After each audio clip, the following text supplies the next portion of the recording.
Hello and welcome back to Framed, Blanket Fort's version of Kids on Bikes, as always. A system created by John Gilmore and Doug Lewandowski and published by Hunters Entertainment. This week is going to be a bit different. You can't tell because this has been edited, but I am alone here on this call right now. Our little friends will be joining us one after the other today to go on a little solo adventure with me.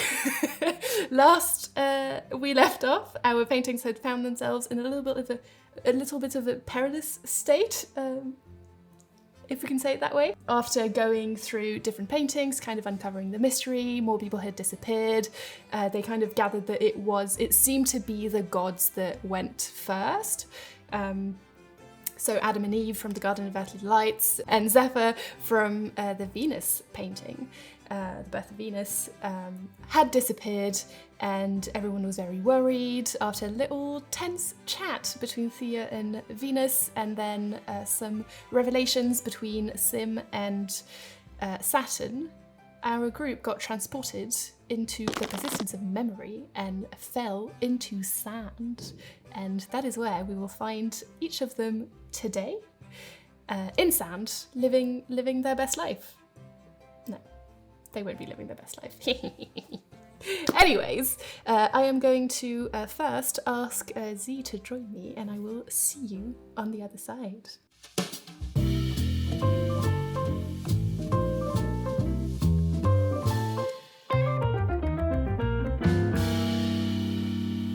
Sim, you wake up in a pitch black, echoey room. The only distinction between the floor and the sky is like a thin layer of black sand, just a few centimeters deep, and you don't really know what's below that. What do you do? Panic. Like, where is everyone? Where is everyone? What is happening? I have already been quite emotionally fragile recently, and just this is very scary for this little. This is just a little guy. This little cat. Like, what the fuck is happening? Is this real? I don't know what's happening. Just panicking completely. I don't know what to do. After a few moments, you hear a loud, booming voice that seems to come from all the way around you, and that says, "You dare disturb me in my sleep?" And you recognize the voice, and without really being able to control it, all of the hairs on your body just stand up straight. Can you roll grit for me, please? Yes, I shall roll grit. That's an 8. It explodes. Go ahead, roll again. Nice. That is a 3. So 8 okay. 6, 11. Yeah, you get to 11. You feel an understanding come to you at this moment that this isn't reality, and that somehow this space that you're in is more akin to a dream than it is to anything real. So you feel grounded in the knowledge that at some point this is going to end, and you're not completely overwhelmed by everything that's happening right now. As you come to this conclusion, the sky sort of warps, and you see a sort of fish-eyed face of the Tailor, and it's really distorted and grim and like huge. It covers the entire sky, and he tries to get closer and closer and closer, but it gets stuck on some sort of like rounded, distant glass surface. His movements seem really slow compared to where you are now, as if time in here moved a bit differently. And he brings his finger to sort of tap on the glass, but it's slow, and his hand it's larger than... It feels like it could carry this entire space. That's how big it is. And it, as he knocks on the glass, it resonates loudly inside the room, and you see his hand grab and then turn around, and as your entire world shifts upside down, you feel the sand beneath you start to shift until you're fully upside down, falling as the sand below you starts to flow and flow and flow. You're falling for both eternity and also just a moment, and you're sucked through an opening that is barely larger than your own small self, and suddenly you're back into a larger glass-protected chamber. Can you roll flight for me, please? Yeah, I'm pretty good at flight. I think that's my best one. Yeah, it is. Okay. It's a 19. A 19! Amazing. You see it pretty much as soon as you've passed through the opening. Below you, arriving rapidly, and you're falling towards it faster and faster and faster, is the great wave off of Kanagawa. You have a few seconds to react before anything else happens, because of that 19. Okay, well, I, like all cats, detest water, and also hate this fucking wave, and I'm just like, I have to just give myself a moment of mindfulness, because I know that it's not real, but also, there's such a deep-seated fear for me that, I can't help but still be in a state of, oh my god, what the hell is happening? So, I guess, I'm falling towards the wave, right? I guess I would, like, attempt to maybe, like, scratch onto, like, the glass walls or something to give myself some sort of grounding, because I'm still, like, I don't want this to happen, but I don't think I'm doing it with such a ferocity that I believe that something bad's going to happen, because I know it's not real. So I'm, like, attempting to find something to hold on to, but it's not like a life or death, it's just I'm afraid. Yeah. You scratch on the surface and it slows down your fall a little bit because there's sand falling off as well, and so you kind of grab onto that in a weird way, and you're not falling anymore, you're more like sliding towards it, and you feel like if you timed it correctly, you could even end up on one of the boats instead of in the middle of the water, if that's something you wanted to try. Yeah, I think I'll try that. I'll try and land on something dry. I'll give it to you for free because of that 19, which is truly an insane roll in this game. And you fall onto the boats, and there's rowers exhausted and, like, in pain trying to fight against the wave. And you know that the wave is loud and she's scary and her anger truly knows no bounds, but she is kind inside. And you sort of feel like she's not fully in control of what's happening, and she wishes she could stop hurting these rowers. And there's like 3 of them who see you and are like, oh, hold on. So I'll try and help them out and row with them if there's even if it's just with my paws, because there's no extra oar, so I'll just like attempt attempt to help. You start swimming around and, like, trying desperately to slow the boat down and to try to stabilize it on the water, and the wave arrives, and right before she crashes she stops and she looks at you and she goes, "This is where people come to be punished. Why are you here?" And she's frozen mid-air, and there's little droplets falling on the boat. I don't know how I got here, and people come here to be punished. What do you mean? And she crashes over the boat, but you manage with the rest of the rowers to shift the boat slightly right before she crashes, and so she lands, like, next to you. And the rowers just kind of stop for a second, like, oh, we've got about 27 seconds before she comes back. Okay. Well, I guess we should row like our lives depend on it, because it might. Why am I here? As you say, why am I here? The wave comes back again and in a similar fashion rises and stops, claw-like almost above you, and looks at you from above and says, "You are so good at running away, little man. But what are you really running from?"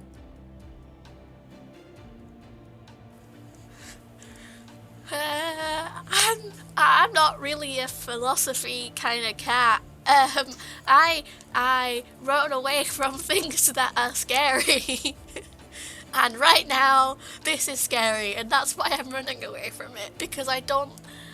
you seem like a nice person, but also, I don't want to get wet. Roll grit again. Okay. That's an 8. Oh, I rolled another 8! What the hell? Roll again.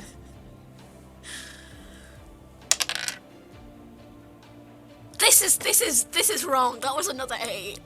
I've rolled 2 8s. Roll again. Do it again. What is happening? What is happening? I am not a brave cat. That's a 5. What is 8 plus 8 plus 5? 16 plus 5. A lot. That's a stupid amount. 20 something. I don't fucking know. 21. You managed to be perfectly in sync with the rest of the rowers, and the boat suddenly gains like a lot of speed as you're going forward and forward and forward, and the wave is coming for you, but seeing you with such resolve decides against it and sort of crashes like underwhelmingly on the side, and the entire sea seems to calm down a little bit because of that.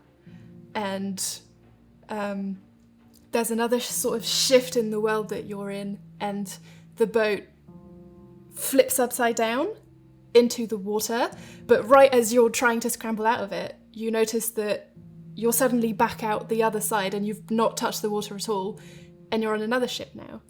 And you look around and there's sharks everywhere and they're coming for you.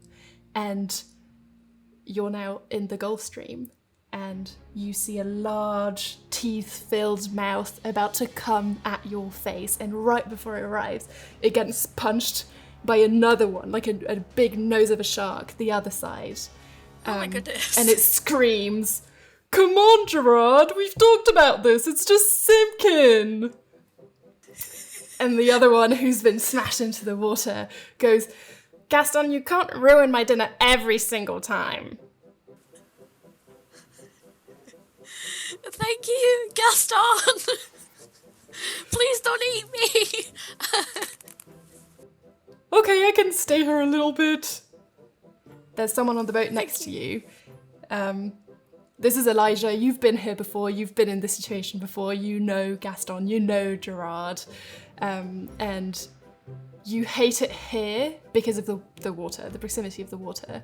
But it is weirdly peaceful in this space. You feel like everyone's kind of accepted the fate that they're in here. And for the first time in a while, you feel safe.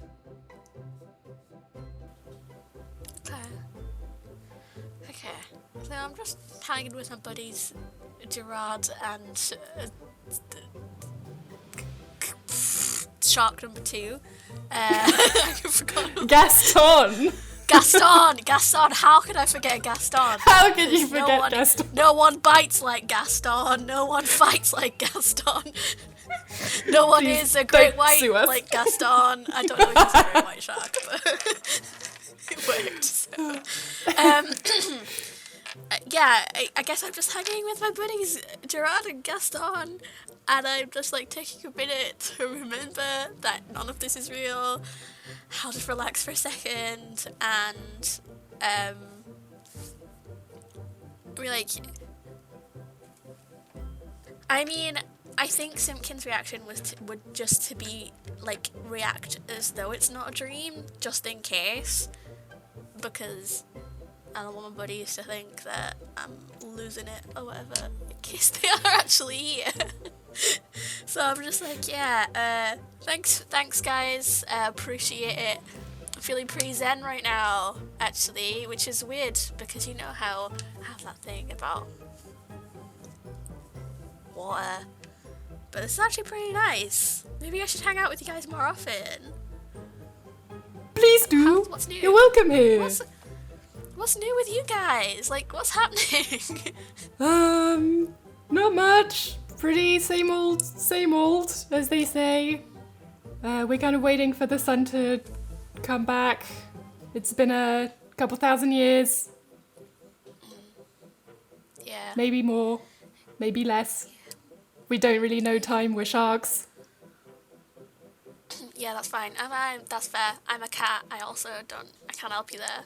Don't know about a cat. I am trying to be more people-like, though, and I think it's sort of working. Ooh. So if I figure out how to tell the time, I'll share that with you. That's smart. Yeah. Please do. I will. Well, I'll definitely do that. Yeah, I'm having a weird day. Honestly, didn't think I'd end up here, but I'm glad that I'm here because like I said, it feels good to be here right now. And I'm just gonna hang out on this boat. I feel like we don't talk that much anymore because of, me because not of the showing whole up you. here. Yeah, you hating water. Yeah. That doesn't help to hang out with sharks. Maybe I could learn how to breathe air, and then maybe we can hang out elsewhere. Because my options are pretty limited. There's not that many paintings I can actually go to. Life is a bit sad here. That makes a lot of sense. I feel. And the wave, bad. I feel like wave scares me a little bit, so I don't want to go hang out with her too much. Same. Yeah, I get that. I get that. Yeah. You know what? I think that'd be great. You guys, if you can learn how to breathe air, I'll try and learn how to tell time. Then it won't feel like such a distance. I feel like I just want to hang and you guys are cool. And yeah, you know what? Yeah, maybe I just need to hold on to this nice, peaceful feeling and not let fear control me so much. Because I feel pretty good right now. Yeah, it's pretty nice. Maybe I can try to. I can start learning how to breathe right now. And the shark jumps out of the water and flops onto the boat, which shifts a little bit, but stays stable. And then, sort of with little hands, like shark hands, it's just like, oh, this is not very nice. Oh no. Oh, dude. Oh no. Dude, I think I'm suffocating. Dude. Oh no! Oh, dude! Oh no! Try and push him back into the water. Good. That's a brawn, probably. Oh fuck! Okay, alright. Let's hope that it'll be. Keep on what I'm gonna do is that he has stats, and so he's gonna roll as well, and then I'll take the average of the two rolls. Okay. Can I also use an adversity token to help him in his role? I mean, you can, but that was a nat 1 on a d20. Oh, fuck. Okay. Okay, I haven't rolled my dice yet. Please, it's a d4. I can't do this. I can't watch my friend shark die. Your new friend that you've just made. It's a 2. Wait, do you get a +1? No. Yes, you do. Okay, that's a 3. Okay, he's not gonna die, but I think he's just gonna lay there, kind of panicked for a bit, and then his friend Gaston is just gonna be like, and flip around the entire boat to get him back into the water, which means that you need to do a flight, and you might end up in the water. Okay, let's see.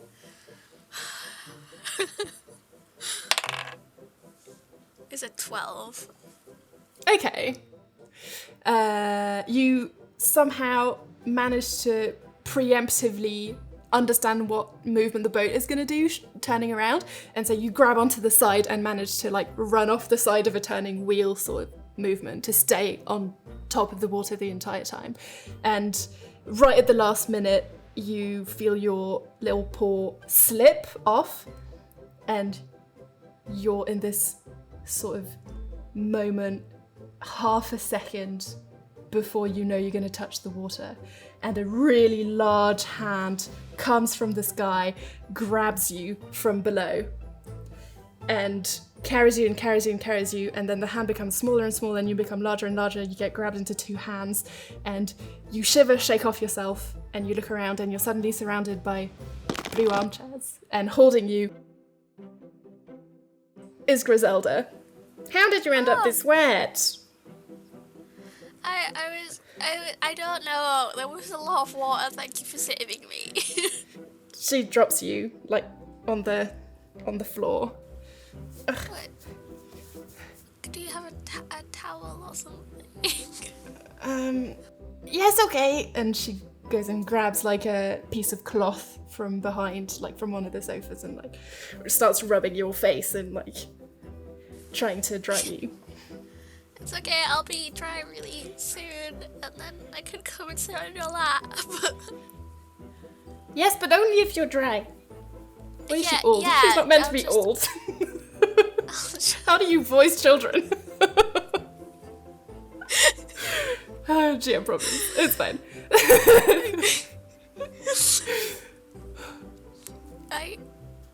Yeah, I'll be dry.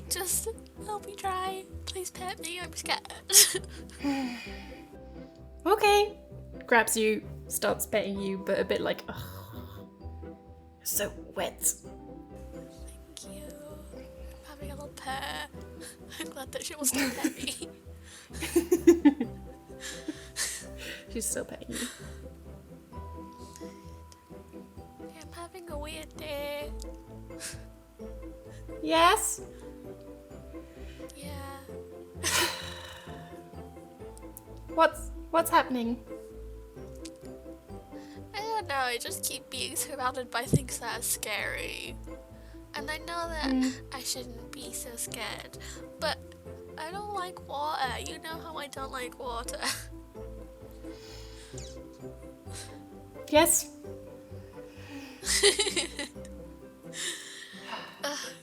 Thank you for listening. Yes. Always. I know. Can I tell you a secret? Yeah?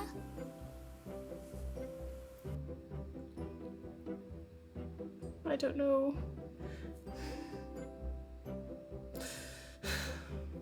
And she's gonna grab one of the bottom of the chairs, which has like linen draped over it, and she lifts it up, and hidden underneath the chair is the sleeping body of Edward, the man who disappeared. Oh dear. Oh dear. What happened?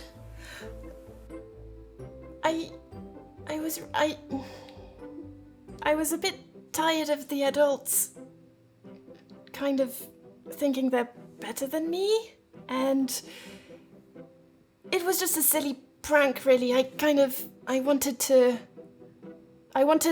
to cause a disappearance, and then I wanted to fix it so that everyone would know that I'm smart and they'd listen to me and they wouldn't ignore me as much, and I kind of wanted to bring a bit of animation to the paintings and be the one to solve it so they know I'm a criminal mastermind. And then... But... Then the gods started to go, and that wasn't me. And now I'm just scared. Well, okay. Well, you know, you don't have to do things like that for people to know that you're strong and can do things, we can do something to make people understand. Sometimes people look at me and they think I'm not a real person because I'm a cat. I hate that so much. You are, though. You're more a person than most people are. Thank you. I appreciate that. That's why you're my best friend. I just... Betsy. Please don't do something like this again. We need to sort this out because people will think that you're bad, and you're not bad. You're not bad. You're just a little girl who's trying to do her best. You're like he's me. fine though. He's just asleep. I made a deal with the Watchers that he would sleep for like a few days, just whilst I pretended to look for clues. He's not dead. I don't murder people. Okay. Well, then, but now we can fix it. I'm worried about the gods. I hope the Overseer never learns about this. What would she do if she found me out? Simpkin, she'll lock me up. No. We'll she'll think I took the others too, but I did no such thing. I believe you. I know you didn't, and I know that you were just trying to get people to see you differently. Life is so long when you're just a child forever. Yeah, I never really thought of it like that. I suppose we are just how we are forever. Yeah. Gosh, I don't really think about things like that. Yeah, you're just a cat. You're not really a philosopher. Yeah, you know me so well. This is why we're best friends. Okay, it's okay. We can keep this. We can keep this between us. And okay, well maybe if it's okay with you, I can tell my friends Saturn and Thea. If you think they can because help. they're so helpful. They're so helpful, and they know that we're best friends, and that they're also my best friends, and so they would never want to hurt either of us. And we'll make sure that you don't get in trouble. And if anyone does find out, we'll tell them the reason, and tell him that he's fine, and that it was just a little prank that went wrong, and he'll be okay. Okay? Okay. Thank you. And she hugs you. You know how children hug cats a bit too hard because they don't really know. I nuzzle her. I'm like, it's okay when she hugs me too hard. And she drops you on the floor, and she's like, oh, I feel better now. Okay. Don't try not to do things like that again. Yes, I think I learned my lesson. Good. And then you see her face go from peaceful serenity to panic in an instant. And she just goes, Sim, what's happening to me? And you watch her sink into her chair, as if the chair had suddenly turned to sand and she was falling through it. And the clock ticking inside your brain comes back, and it becomes really, really overwhelming. And you close your eyes to try to block it out. And the minute you open them again, you find yourself back in your own painting, holding a still, warm cup of Earl Grey, overlooking the dead Tailor.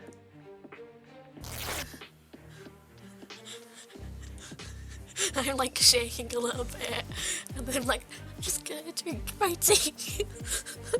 Drink my tea. Just a little bit shaken after what's just happened.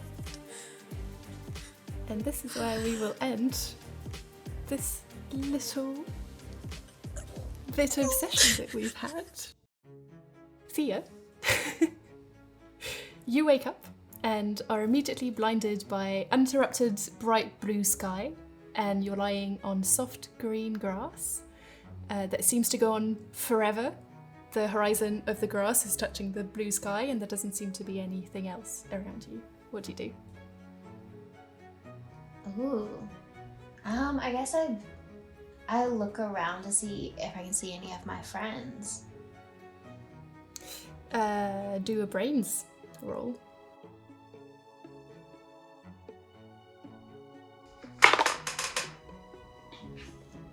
That is a 10.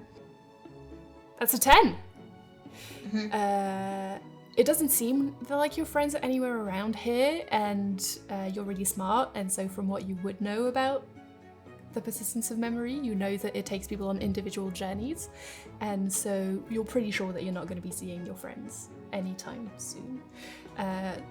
Pretty soon after you get that realization, seemingly appearing from all sides in a kind of like holographic, like people appearing around you, Sappho, Irina, Imogen, Bethany, Judith, literally all of the women and femmes that you have ever had the pleasure of entertaining start appearing all the way around you. And you look around. Do you do anything specifically? They're all walking towards you. You said they're like holographs? Like they're not They feel like they've appeared as holographs, but now you don't see, like you don't distinguish between a holograph and like the real thing now. Like they appeared like holographs and now they feel real to you. They're quite far from a distance. They're moving, kind of all congregating around you from the distance. Have I ever been in this painting before? No, as far as you can tell, this isn't a painting. It feels like it's the grass from the Garden of Earthly Delights, but it's the sky from somewhere else, and it feels it feels closer to a collection of memories than it feels to a real place that exists. This is more like a dreamscape than it is an actual physical place that you're in right now. They all start walking towards you, arriving from everywhere all around you, and that you can tell that they're kind of all whispering words, trying to get your attention, and they're just vomiting affection and like love towards you in a way that starts to feel a bit overwhelming, and they're getting closer and closer and closer, but now you're not sure you're happy to be here anymore. Yeah, I'm just wishing so badly that Lucia was here. Like, do you want to do to be like brains? alone? I mean, I don't think we've ever fucked, so I don't think that she would be here. You look around. Hang on, I'm going to do a roll. It's a 50-50 split, just to know what I'm telling you. Yeah, you're correct in your assumption. You and Lucia have never had anything romantic. And so as you look around, you don't see her anywhere. I have like multiple instincts. Like I want to go to somebody because I don't want to be alone in this like unfamiliar place. But it feels like there's nobody that I would want to go to. Like a part of me is like, I don't. There is an instinct to like, is Venus here? But that feels scary. And there's another instinct of like, do I just go to the last person that I like was intimate with? As you're thinking all of these thoughts, and you're, craving proximity and not wanting to be alone, but also not wanting to be with anyone present here right now, they're getting closer and closer, and as they get closer to you, you can see that their faces are weirdly warped, and you sort of get it now. These aren't real people. These are your mind's version of them, and as much as you had fun with them, they don't mean anything to you, really, and so you don't remember specific details about any of them, and so their faces are a bit wrong, and it's like when you're looking at a picture of yourself that's been reversed and you don't really recognize what you're seeing because you've never seen yourself that way. It's that sort of dissonance between what you see and where you are. And they're getting closer and closer, and suddenly like their entire beings start to melt a little bit and like create this like weird goo. As soon as they get a bit too close to you, they basically dissipate into like body goo on the floor. Can you roll grit, please? Yep.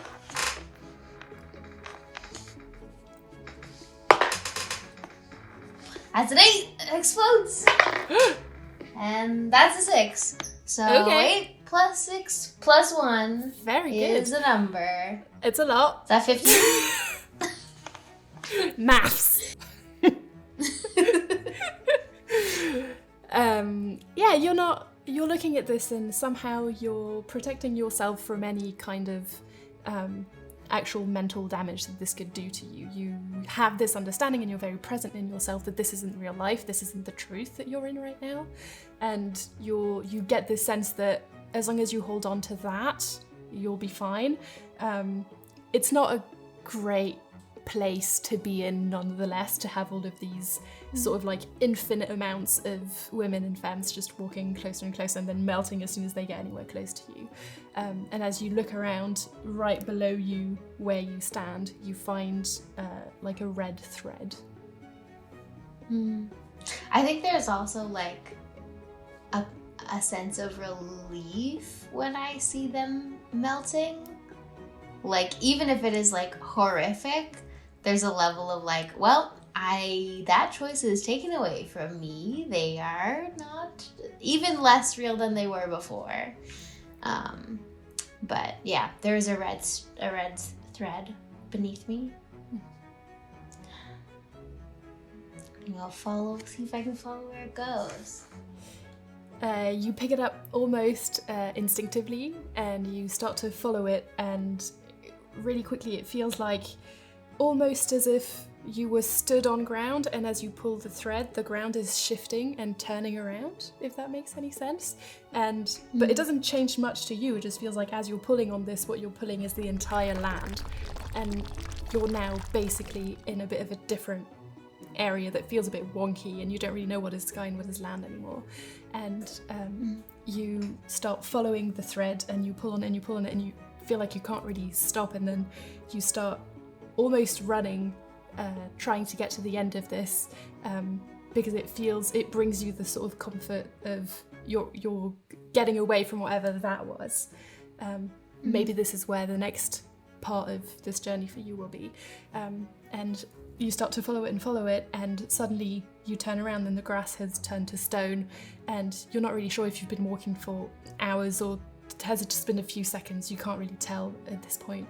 And then you finally look up, and in the distance you see them, the two Fridas, kind of all the way in the back, and the thread leads to them. They're holding hands, and they look at you with a gaze that feels uncomfortable because of how persistent it is. You feel like, you know, the like tingling sense that you get when someone's seen you before you could see them, and it's a bit uncomfortable. That's what you're sensing right now. Yeah, I think I approach them. I think there's a sense of, I don't know, I feel like that kind of like wisdom that I have a sense of, like, that they have a sense of wisdom that maybe is similar to Luce's. And yeah, I'm gonna approach them. Cool. Without looking at each other, they're all both still staring directly at you instead. The one that's wearing a European style, like Victorian dress goes, "Oh, look who it is." And the other one, who's wearing like a traditional Tijuana dress, replies, "It's the little troublemaker." And you can now start to hear again the ticking of the clocks as you got in, and you recognize that it's beating in sync with the heartbeats that are emanating from the two Fridas in front of you. Yeah, I just say, "Hi, Frida's, a troublemaker. Well, there are worse nicknames to have. It's nice to meet you in wherever the fuck this is."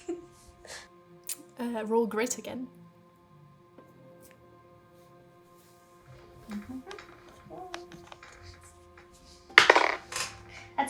That's 6. A 6. You feel a bit unsettled as you can tell that they're not here to discuss things with you, and they're clearly here for some grand purpose that you don't really know about yet, and that makes you a bit uncomfortable right now. And then one of them looks at you and goes, "Oh, Thea, so good at charming others, but what is it that you most desire?" What is it that I most desire? I mean, this place is nice and all, but that grassy area, if I really would have liked to like lie down, like roll there. Seemed like a good vibe, but apparently not for long. But what do I desire? I don't know. I desire companionship. I desire answers about what is the nature of our existence. I want to know about how I can protect my friends and the people in my life. As you say these words, as soon as you mention something or someone, the sky that has been grey so far flickers with the images of the things that you mentioned. So you see your friends, and you see, when you think companionship, you see the people in your painting, and then you have an appearance of Lucia, obviously, and all the people who've who have travelled with you in this existence that you've had so far. And as you start thinking about finding answers in your existence and all of that, you start seeing images of Venus appear in the sky. Out of all of them, which is the one that you think symbolizes your desire the most? Venus appears when I say I'm looking for answers. Yeah, I'm definitely drawn to that, especially because I feel like I have more questions than answers when it comes to my understandings of Venus and our relationship. So as your mind settles on Venus and you kind of catch the gaze of whatever representation of her is in the sky, immediately, almost in a heartbeat, you get transported to her painting, and she's sat here in her shell alone. There's no one else around her, and she's just like passing her hand through her hair. "Thea, what are you doing here?" Hi, sorry, I didn't do any drugs, but I think I'm kind of having a little bit of like a trippy memory experience. I don't know if you are totally real, but I was hanging with the Fridas. There was a bunch of like bodies that all like turned into like body goo. Yeah, that's kind of where I'm at right now. You know you don't have to make up lies to come talk to me. Oh my gosh. Do I usually make up lies to come and talk to you? I feel like I'm usually just like, Venus is really beautiful. I'll be like spending time with her. Like, let's go drop by. And even though Venus is immune to charm, you see her kind of like blush as you say this, and she looks down, feeling a little bit embarrassed. I mean, if you want me to be more direct with you, I'll say that more often. Thea. La femme damnée. Magnificently cursed indeed. If you were more direct with me, I guess I would just become one of the others, and I am not sure that my heart is ready to be broken in that way. I guess there's a difference between, I don't know, how my actions are perceived versus you might say what's inside my heart, or like what are my intentions and goals. I don't know, I think it's really beautiful to like find lots of love, find lots of like joy and connection with other people, but I don't know. For me, it's not all of those connections are the same. And like, I don't know, you build each relationship with each person, depending on what they want and who they are. And does having all of these connections and relationships fill the void left by the inescapable reality of your condition? Oh, does it fill the void? I don't know if anything can fill the void. I think that might be the first true thing you've said today.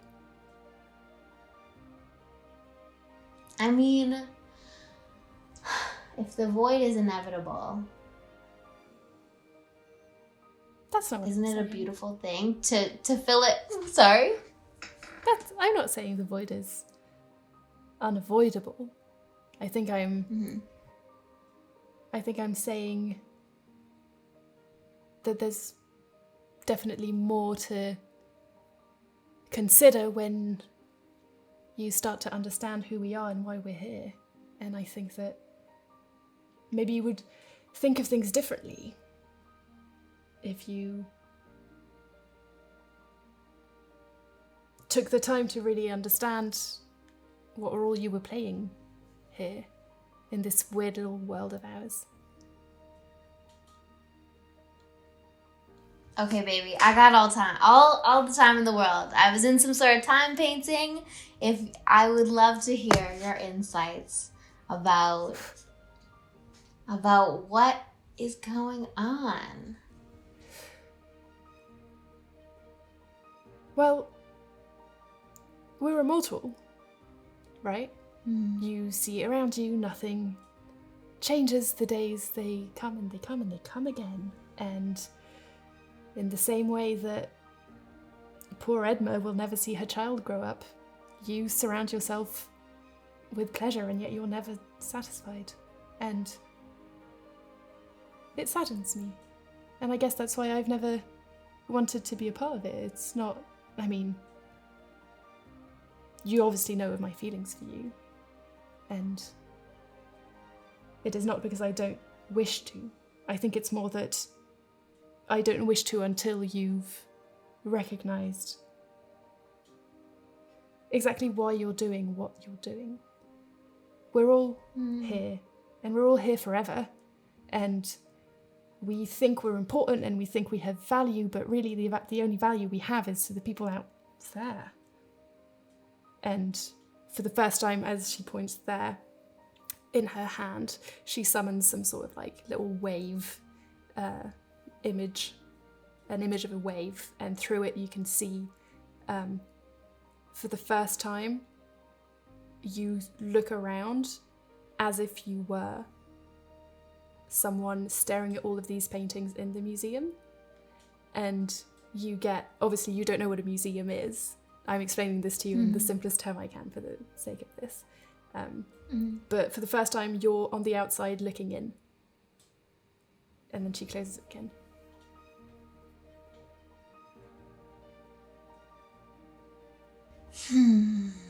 That is wild. How long have you known?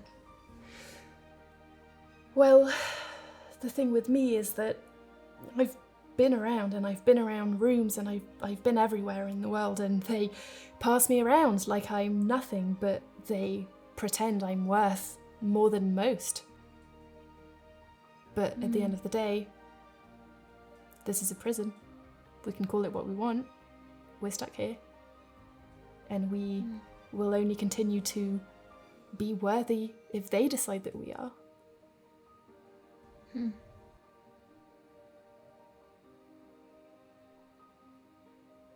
How do you cope with that kind of hopelessness? Well, I usually like to put my hand like in the water and then I scream really loud, and then usually that helps, and then I can like continue. It sounds like a really good I'm still, you should try it. It's pretty good. Do See, there we go. I'll come by next time and I'll say, hey Venus, I'd like to try the screaming into water technique. No, but really, I think I keep myself entertained as much as maybe you do, just in a different manner. I find pleasures elsewhere in companionship, in conversations, in what I'm telling you is not something that I would share lightly. It hurts to... I guess it hurts to bring other people onto this sad train, and I wanted to protect you from it, but you're so smart. I guess it is a bit, selfish on my part that I think I wanted you here.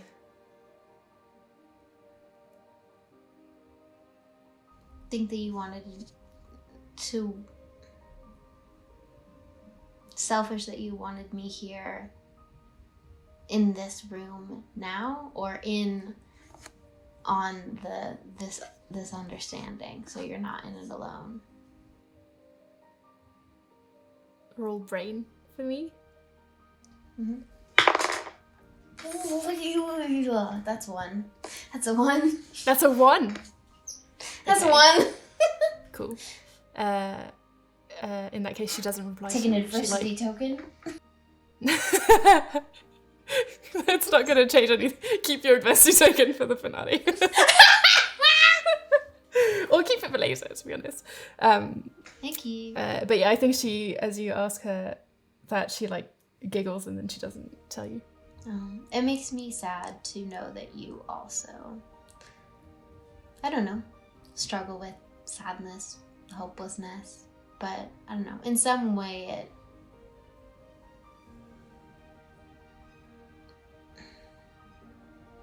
maybe I'm selfish that on some level it makes me feel happy that you wanted to share this secret with me and that we're in it together.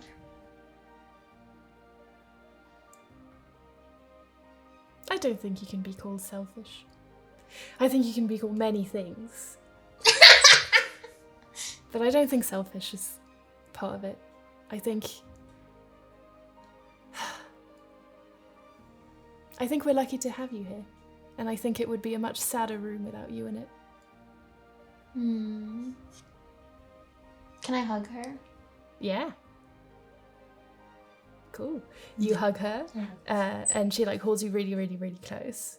And you feel her release a breath that conversation has happened. And as she the hug ends, and as she's about to start saying something else, suddenly 2 red threads wrap around your wrists. They fall in seemingly from the sky, as far as you can tell. And she looks a bit panicked because she doesn't know where they came from and she's not used to seeing them. And you get yanked up into the sort of bluish, beautiful sky. And then in the same way as earlier, in a heartbeat, you're now standing in Lucia's courtyard. And... Oh, I don't have enough time to yell. Remember, the trippy memory thing. As I'm no. I'm in Lucy's courtyard. You're in Lucy's courtyard. You see her, she's in the back as always, fiddling through her papers. There's stuff everywhere. There's literally stuff everywhere. And she runs out because she heard a weird sound. This isn't the normal way people travel through places, and so she's really panicked, and she's holding a pen as if she was gonna stab someone with a pen to try to protect herself, and then she's like, oh my god, it's you. I gotta find ways to keep you on your toes. You can't just know what it's me every time. How did you get here? I think I didn't do any drugs, but I think I'm in like a trippy memory thing with clocks and sand. I just came from Venus's. And now we're here, and I'm glad we're here. Okay. Okay. Venus is good. I think she's sad. But aren't we all? She hugs you. Aww. I think it'll be okay. I don't know, actually. I have lost track of things, and I never lose track of things, and I'm scared. No, yeah. I'm scared. I think something really, really, really bad is about to happen to you. I'm so glad you're here. Okay, how can I help? Put me to work. I don't know. And she's like anxiously trying to grab all the papers that are on the floor everywhere, and she's like, no, this is, I don't know what day it is. I don't know how long it's been. I have this like weird feeling inside of me that something really, really, really bad is about to happen, and I don't know how to stop it. Okay, so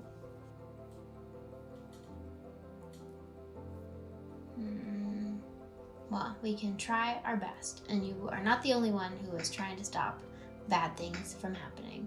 If you don't want to put me to work, what would be supportive right now? Can I hug you again? Yes! Okay. And she hugs you again, like, really tightly. And halfway through the hug this time, you feel the threads wrap around your wrists again.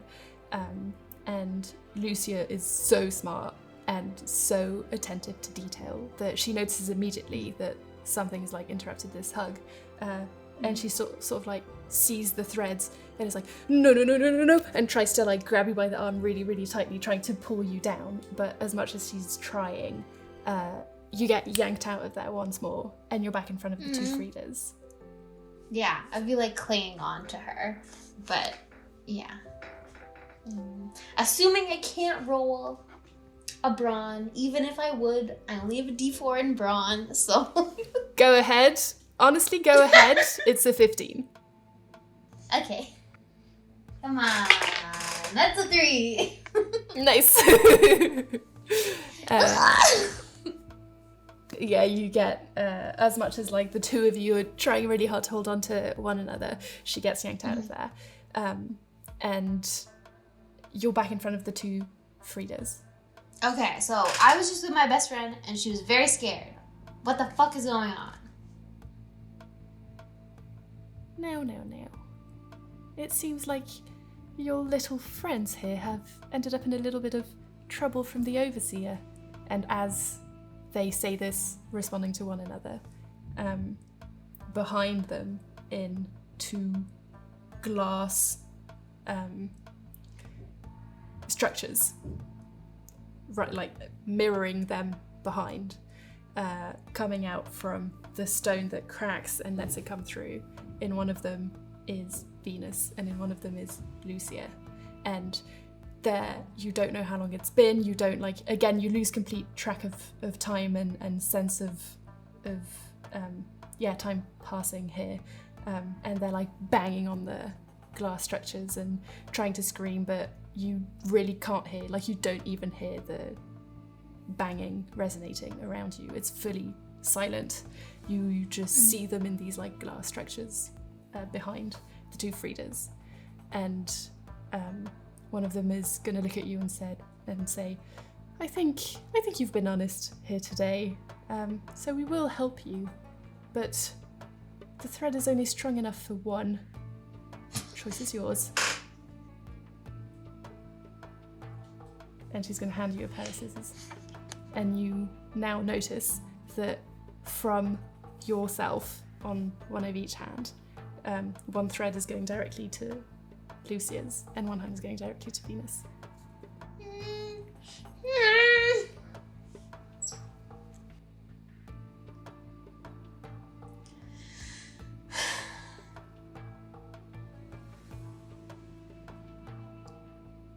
I don't want to stab Frida, because I like Frida, even though in this world she's doing some fucked up shit. If you want to do a fight, I'll allow it. No, when you say it like that, I only have a D6 in fight. That's not a good idea. That's why you make a party. You don't fight people when you're alone. On either hand, there's strings, right? Yep. One of them leads to Lucy and one of them leads to Venus. And you've got scissors and you have to cut one, and you don't really know what happens once it's cut. You can ask if you want. I don't have another string that's just attached to me. No. I hate this. I want to play your game. But I just want to make sure we're all on the same page here. The scissors. I cut the string, and the string I cut is they get free. No. That's not how this works. This is not a game. What happened is, your two little friends here were about to get taken away, and because you were in here and because you were nice, we decided to help you. And you can save one of them, but the one you cut is the one that's going. Oh, the one I cut is the one that's going. Somehow, that feels worse.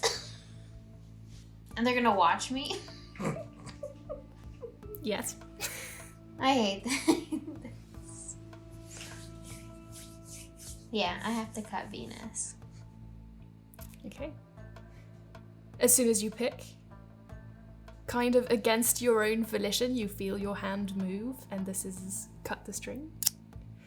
And immediately as soon as, like, you feel like you've not even had time to fully do the cutting movement, the thread explodes in smoke and the ground beneath Venus cracks and the glass structure sinks back down and then the ground closes itself up.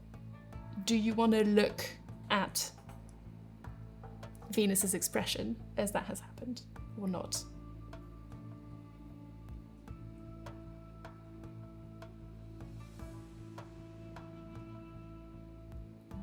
I mean, I think the least I can do is to look her in the eyes. Like, Okay. I think it's more cowardly to not look and not face her. So we're gonna do one rule first, which is brains, and then depending on that one, we might do another one. Yeah. Okay. Think your brains? You do better this time. You do really good. That's a 5. Nope, that's a 6. So much better. You look at her and the only thing you really see in her eyes right now is like deep hurt and sadness as she disappears. And can you roll a grit for me?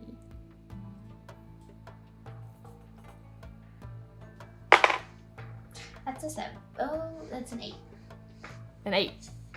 Cool. So you feel affected by this, but you also sense that you missed, like it went a bit too fast as she was a bit too far away, and so there's something that you missed, and so you managed to keep hold on your own self in this moment right now.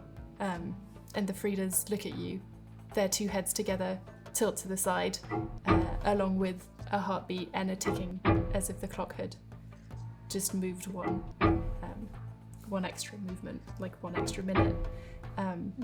And by the time you blink, you open your eyes again, and you come back to yourself with pleasure just coursing through you. And as you look around, you notice that you're back in your painting in this state that you know so well. Can I run to Lucia's painting? Well, maybe later. Because right now, we will be moving on to the next person that I get to talk to today. Because I know that if there's anybody that's going to be able to get Venus back, Lucia's going to be able to get Venus back. Who knows? Maybe all of this didn't happen. Maybe it was all a dream. That's rough. I feel like I shouldn't have rolled grit that high. Come on. Come on. You just cut someone you're deeply in love with, potentially to a fate, that she just described to you, and you... Come on, open your heart.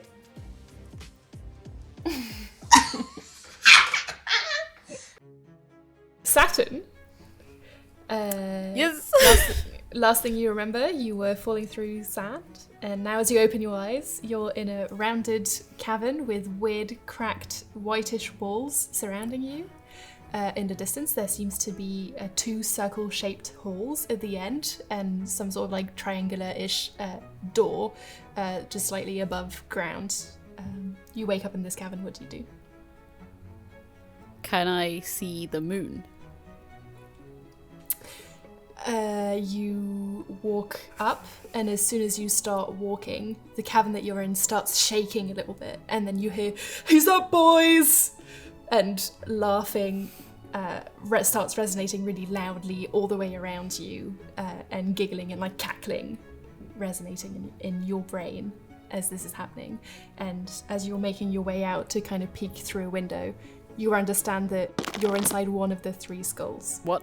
I'm inside one of the skulls. Yes. Is it the skulls that I can hear laughing? Make a brains roll. It'll be an easy one. I need a different d4. My god. Is it 1? So I get a +1 to brains, so that's a 2. Okay. Any chance it was a DC 2? Who could tell? It was a DC 4, which with your +1 was doable. It seems likely, but you have no idea. Can I get out of the try. cavern? You can try. Roll brawn. Okay. To try and grab yourself out through one of the eye sockets. Yes. Can I take off? You can say no. Yes. Yes, you can. The DC was 8. So you make your way out, and you're on the top of the pile of skulls, and they're all like giggling and laughing at you, and it doesn't feel good. Why am I here? What's happened? I was in the sand. What's going on? They're just laughing as if they didn't hear you. Make another grit roll for me, please. A grit roll? Yeah. Oh, it's a D10. That is 9. Oh, cool. You managed to not let the fact that they're like clearly making fun of you here phase you too much, and you get this sense almost immediately that wherever you are, it isn't really real life. You know the size of the skulls. You've visited them a lot of times before. They're not that big. They're not cavern-sized skulls. I was gonna say, like, I'm meant to be 12 foot tall. Yeah. So you get the sense that this is, rather than being a real space that you're inhabiting, this is more something that your own mind has constructed for itself. Okay. Did you say there was a door, or was that the door to the cavern? That's just the door to the cavern. That was just the nose. I needed a reason for the nose shape. But yeah, you've made your way out of the skulls, and because that's the first thing you ask, you look up and you see the moon in the sky. I just be like, where am I? What's happening? What's this? What's anything? Oh, Please no riddles. Come with me.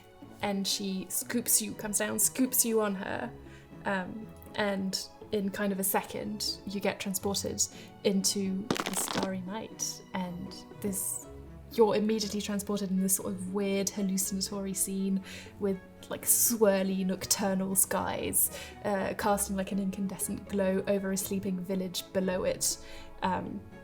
As you look into the sky, everything seems weird, but still in its place.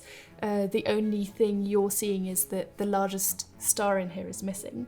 The moon is holding you, like cusping you in her moon shape. What do you want to do? Do you want to get down? Do you want to... I want to ask about the star. I'm gonna be. I didn't. Where's that gone? Long story. It isn't mine to tell, really. But it has it. You didn't eat it, if that's what you're asking.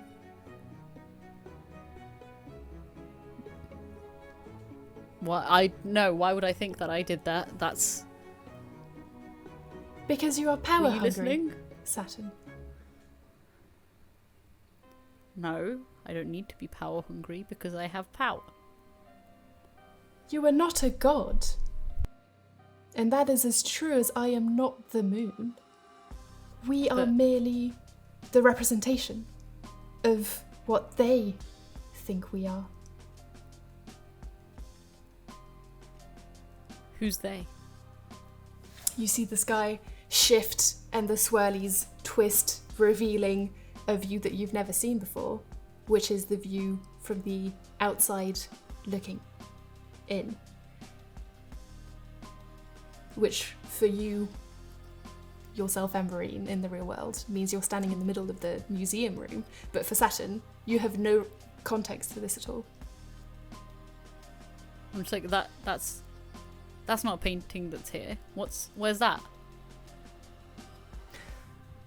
That's where you would be a god. How do I get there? You can't.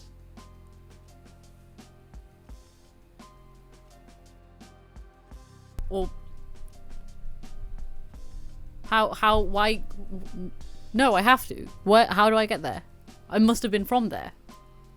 How do I get there? In a way, you're from there. In the same way that all of us, at some point, came to life there. But is this what you want? Is this what you most desire? Eternal power and greatness? Godhood? People only respect the gods when it's convenient for them. You will not find unconditional love and acceptance in devotees. Humans doubt too much. Humans doubt me, and they look at me every day. Why do you always talk in riddles? And I don't understand, and I feel like you do it on purpose. As you say, I don't understand. She starts to... there's something about her demeanour that changes a little bit. She turns, and the entire weird forms in the sky morph once more. And all of the stars collect close to where you are. And she looks at you and goes, if you want to eat all the stars, eat all the stars. I will not stop you. But the void it will leave in the painting is nothing compared to the void inside of your soul.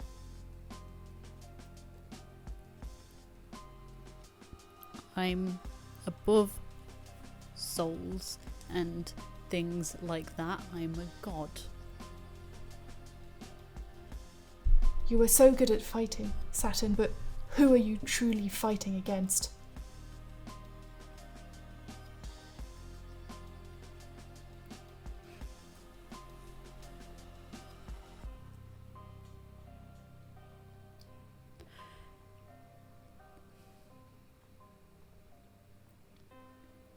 I'm not fighting anyone. I'm never fighting anyone. As you say this, images in the sky start to appear in the swirly shapes, recreating all the times that you've hung people and that you've shaken people and that you've hurt people, you've punched people, that you were used by Thea as some sort of bodyguard. Anytime you committed an act of violence, it gets shown to you in this weird sky. That's not fighting.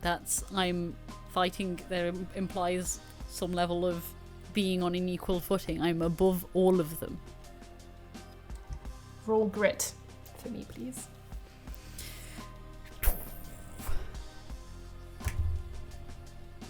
That's a fucking 10. I didn't explode though. It's a 9 plus 1. Okay. The lights from all of the stars that have been collected close to you, they're shining so bright and they look so tasty. But you manage to keep a hold on yourself and you feel like what you've been fighting to prove this entire time, that's what you're proving right now. And that's more important than your quest for power through these light consuming. And so you manage to resist the urge to just grab one right then and there. And as the moon sees that you've not fallen into their trick, you start hearing light music coming from one of the houses below, and he's going to grab you and like drop you all the way down. It feels like the swirly sky it's not showing all the violence you've committed in your life anymore. It's just swirling almost back to its natural state, but in rhythm with whatever music you're hearing from below. I'll go to the music, the house. You follow it almost subconsciously, like you feel like you didn't really have a choice in this. The music is calling to you, and so you're going to visit. And you find yourself completely alone. The moon is back up in the sky, and you can't really see him from that distance. He's a bit hidden by the roofs. And you walk through these empty streets where the houses, they exist. They're structurally sound, but they aren't straight lines. They're not regular houses. And as you roam through these empty streets, you peer through different windows to try to hear where the sound comes from. And you approach the only one that is still lit up from the inside, always wanting to go towards the light.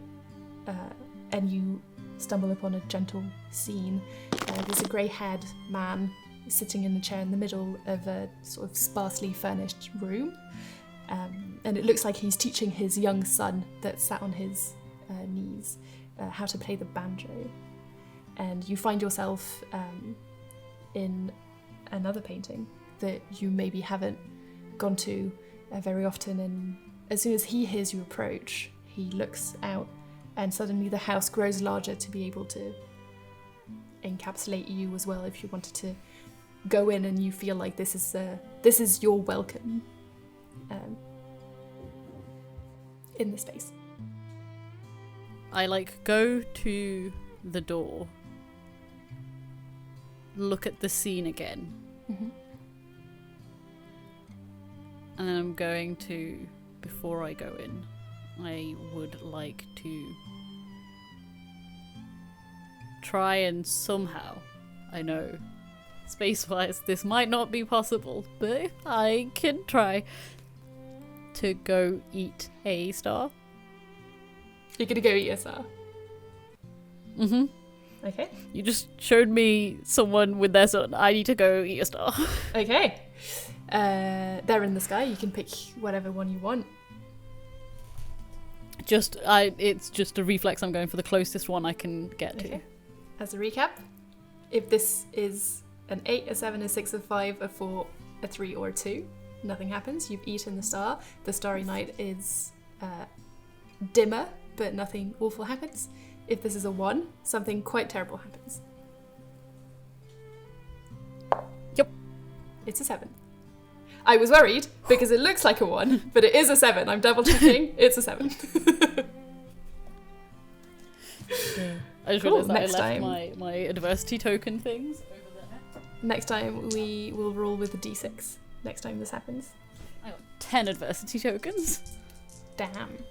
It's good to know for me, because I need to keep track of them all, because there's rolls that I make specifically impossible if you don't explode that wouldn't be that if you could spend 11 adversity tokens on them. Cool, so how do you feel after having eaten this?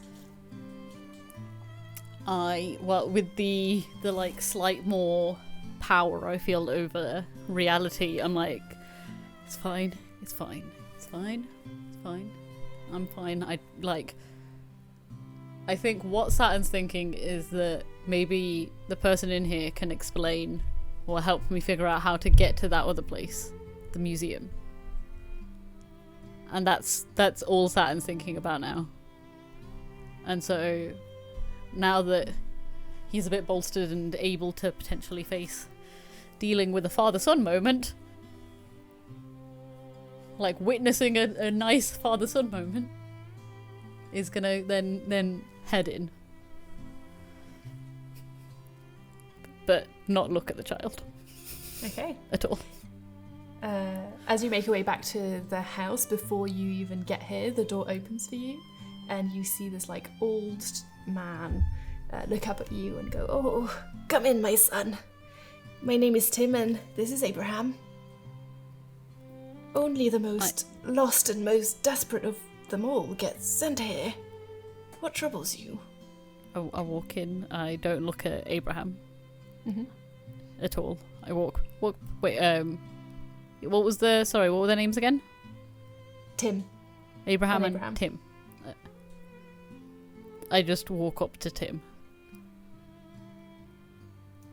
Straight up to him. He's looking at you, and for the first time in maybe as far as you can remember, there's no fear in his eyes. He doesn't have...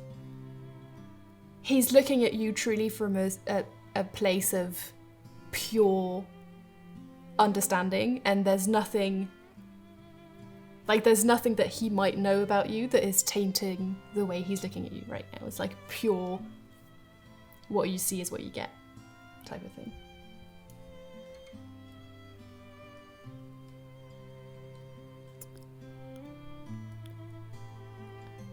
I don't think Saturn knows how to handle that.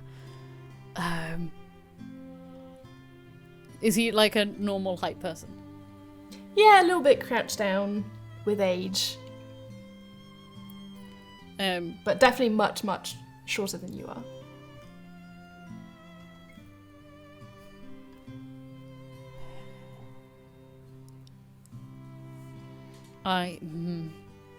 He hands you like a small pot of tea. He's put it in like the largest pan that he has to make it cup-sized for you. Would you like some tea? Yes. And just grab it. I assume it's a saucepan. Yeah. This is why I'm holding it like this.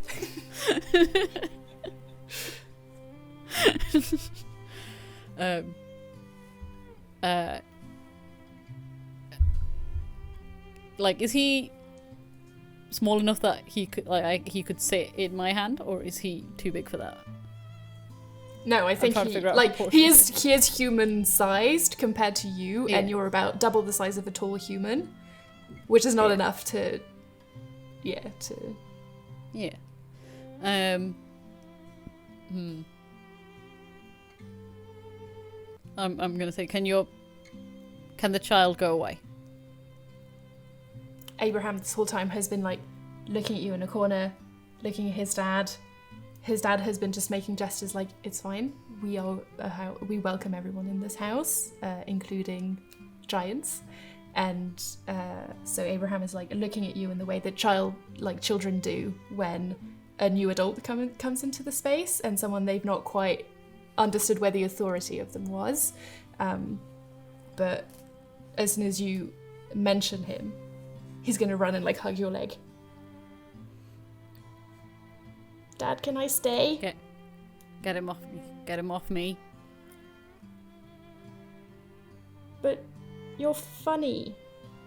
I'm gonna start shaking my leg. Okay. Try and fucking get him. He's gonna hold on. Okay, we're doing a brawn against No, a fight. It'll be a fight against flight. That's what it'll be. I'm rolling flight. No, you're rolling fight. I'm rolling fight. Yeah. I'm just trying to shake him off. Yeah. D12. Oh, that's fucking crap. That's a whole 5. Okay. He rolled a 10, so he hangs on.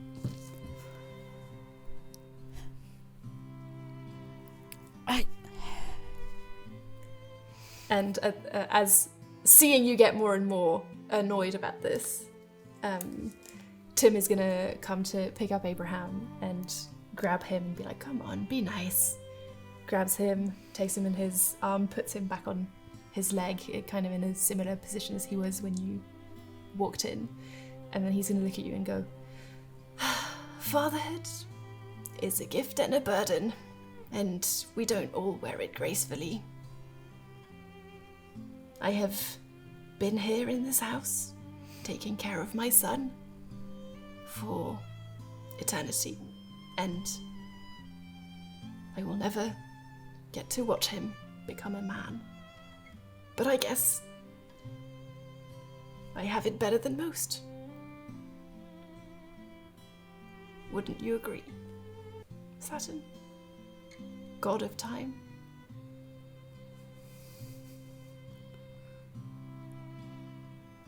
Are you trying to mock me? I never mock anyone. Life is unkind to those who cannot find it in them to be kind themselves.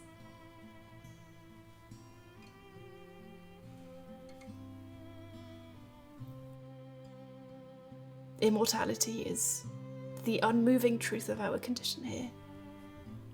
It locks us both in time and in feeling. It is our jobs to grow beyond them. Are you a god too? No. I am merely the representation of a memory. You are the representation of an imaginary. I assume that's different.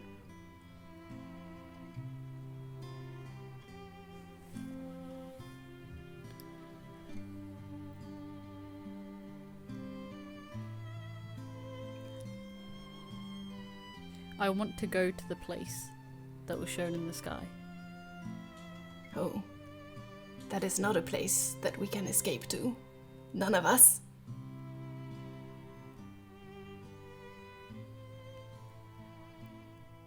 If you could just tell me the way, maybe I can go. You would not be satisfied at what you would find there. You are not a god here, and you are no longer a god there.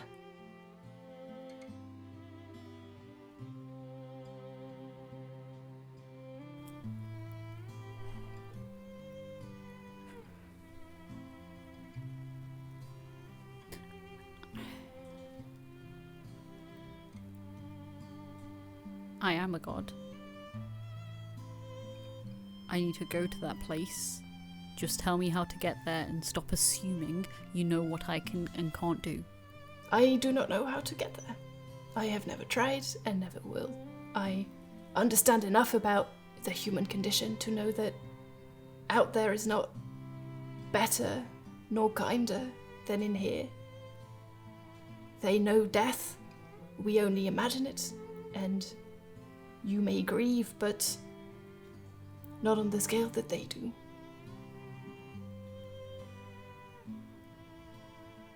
The moon said I'm a god there.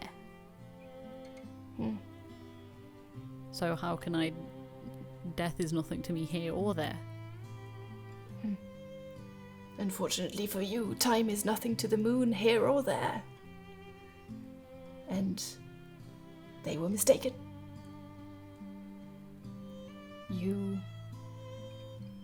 maybe once were a god, but even that condition didn't grant you the powers that you seek. Can I, like, loom over him? Yeah, do you want to roll a brawn?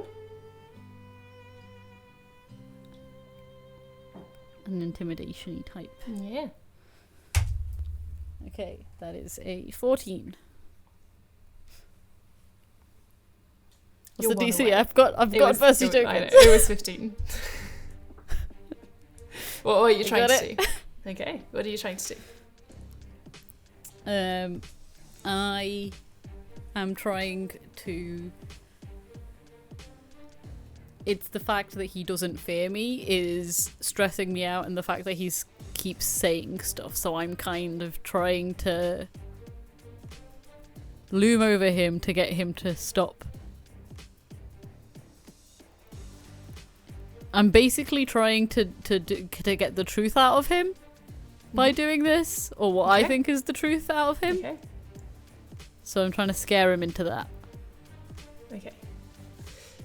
You see he retreats at this gesture, and he looks at Abraham and makes like a little nod, and Abraham leaves and goes to the room next door. He's gonna sit back down again and look at you and go, "Ask me anything. I do not lie." How can I get to the other place? You can't. More powerful than you have tried. And There is no one.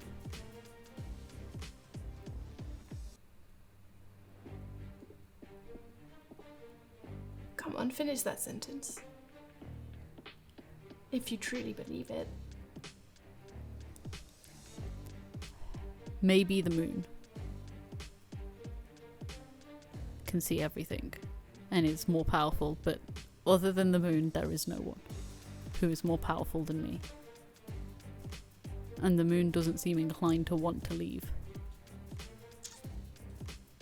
She's far too happy throwing out ridiculous riddles and half-spoken tales, and I need to go there.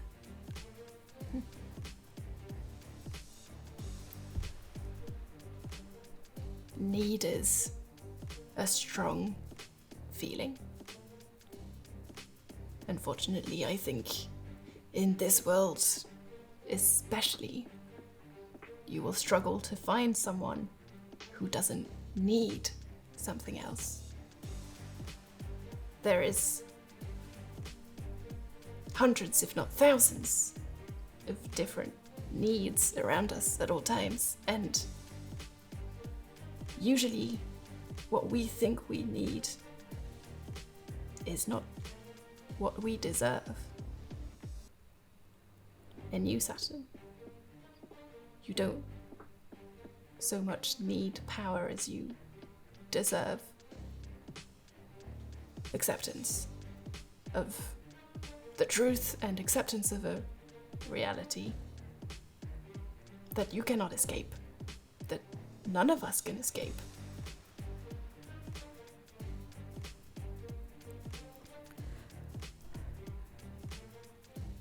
You are not a god, Saturn. You are not a god here, and you are not a god out there in any way that actually matters.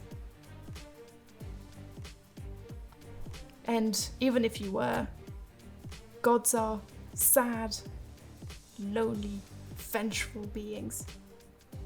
And you deserve to know something else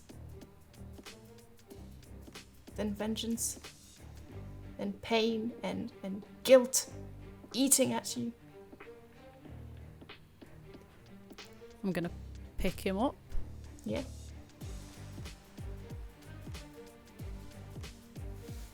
And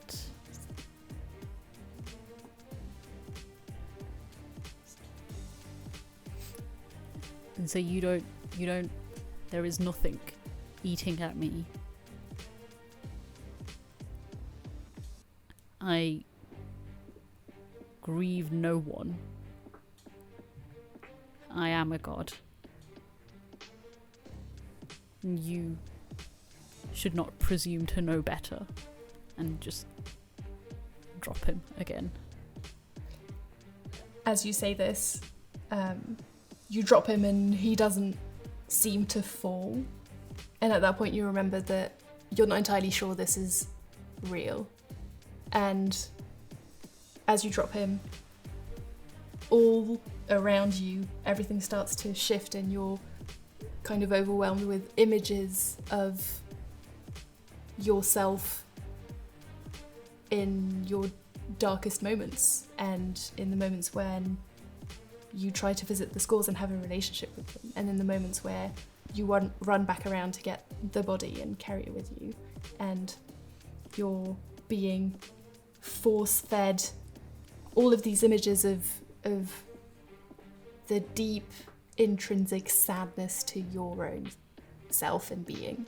And you can fight it with a grit roll if you want, but the realization that is coming upon you right now is that you want the sadness to go away more than you want people to think you're powerful. I don't know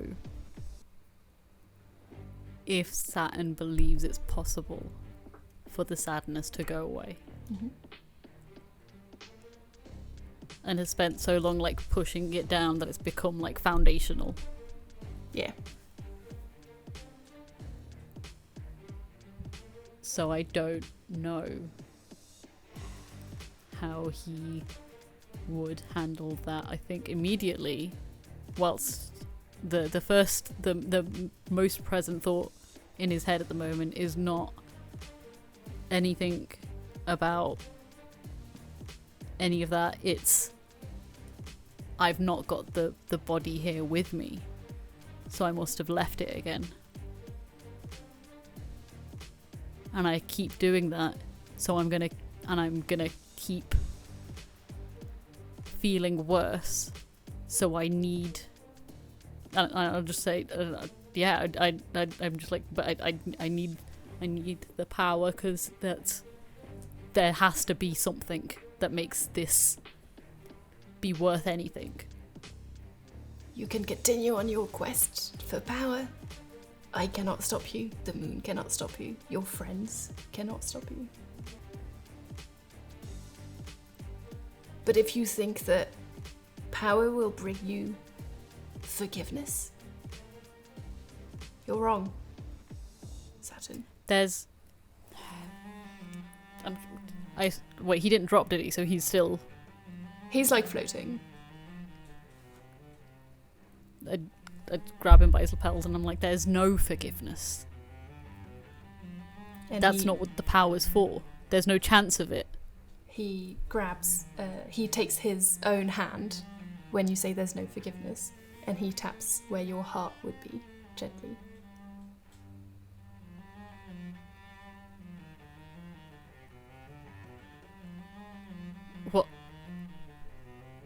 What are you doing? I'm showing you, if you wanted to see. I look at what... You are not a god, but you do have a heart. And that's where forgiveness comes from. As he says this, Abraham comes running from the back room and hugs your leg again. See?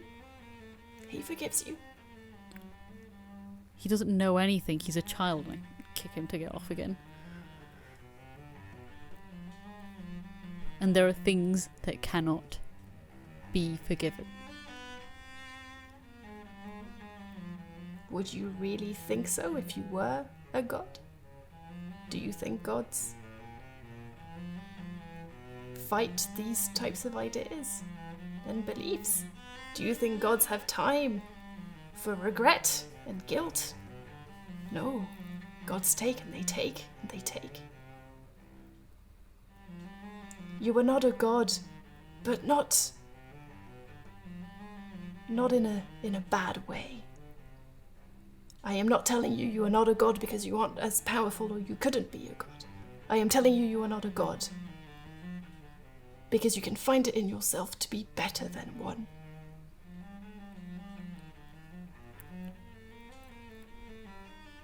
What's better than a god?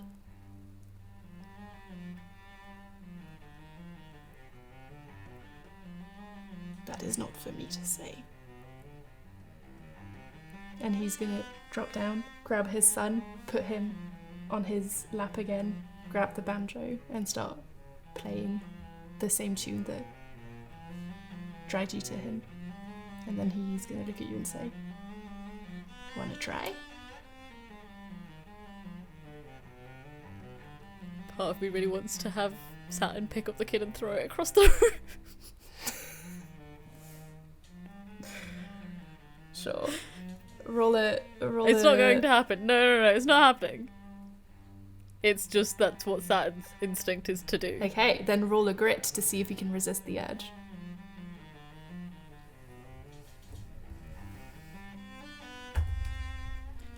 It's a 4.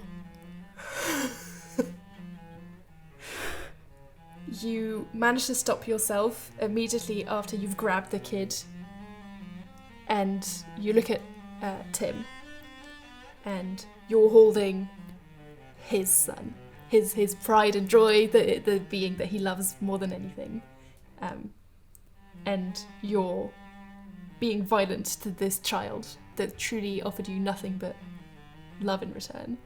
And Tim looks at you, and in his eyes, you don't see anger, you don't see fear, you see kind of desperate, unconditional understanding of what makes you do these things. And you have a second to control yourself if you want to, after grabbing him violently before throwing him across the room. I keep holding him, and I like pull back as if I'm about to throw him, and I look at Tim and I'm like, if I killed him, would you consider it so forgivable? Would you consider me someone who is forgivable? I could kill him right now, without hesitation. He looks at you and goes, "Do you actually have memory of killing Saturn?" It happened. I know it happened. How?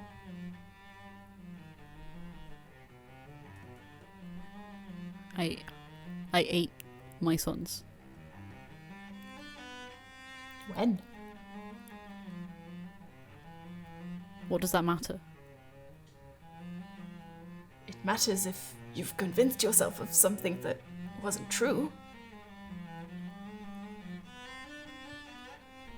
But I know it happened. I just like put the boy down without like really noticing I'm doing it. And I'm just like, I know it happened, and the skulls have talked about it. They know, like, it's happened. The fact that I can't remember says more about what kind of a person I am than anything about the reality of anything. Or maybe you are misconstruing reality for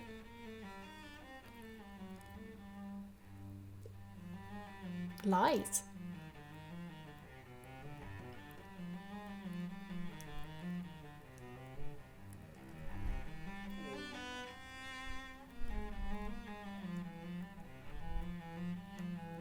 Who are you? I'm Tim. This is Abraham. We live here under the moon and the starry night.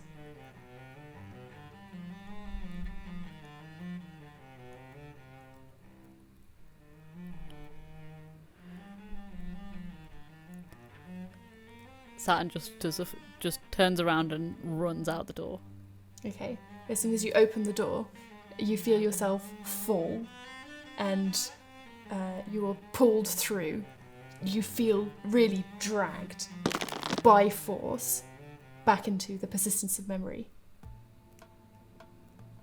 You are now standing in a similar area you were before, surrounded with sand and weird shapeless creatures, and the melting watchers are here. You didn't notice them before, but they've come out to greet you. And you start hearing the loud tick of the clocks start again. And as much as it feels like it's around you, it feels inside your own head as well, and it hurts.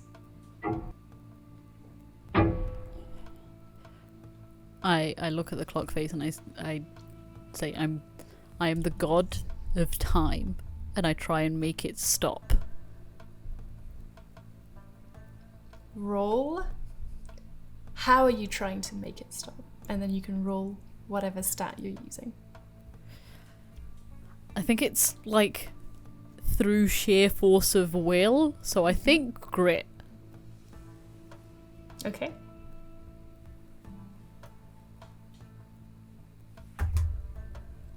It's a 3! Does time stop for a 3? With a 3, time doesn't stop. It does not. It continues, and it hurts at the back of your mind more now, and it feels like something's been placed in there to remind you that time is fake, and that being the god of time has no meaning or value in the world that you inhabit. And that's something that has been placed at the core of your being. And you feel like you will not be able to brush it off. The big cuboid thing. Yeah. What is that? It's whatever you want it to be. This is a surrealist painting. I'm going to believe it's like a structure like this, so the inside is hollow. Mm-hmm. And I think Saturn goes inside, trying to hide from the sounds, and is just gonna curl up and start rocking back and forth. I think. Right. You're so proud of yourself. No. Just the image was funny to me. Understanding at the level of brokenness that they have caused, the watchers dim all of the sensory things around you. So the light comes down, the sound comes down, and one of them is going to slide off to move towards you, and again slide on top of your leg in like a grounding manner, and is going to communicate with you directly in your mind, because the clocks don't have mouths, or like they can't speak in that way. But the idea you get is that living in regret is not the way to spend an immortal life. And as you get that thought in your mind, you get the sense of pure justness. Like, these clocks don't have a moral compass. They are the most impartial beings you can ever be confronted to. And they impose no judgment on you as you are right now. I stare at it and I'm like,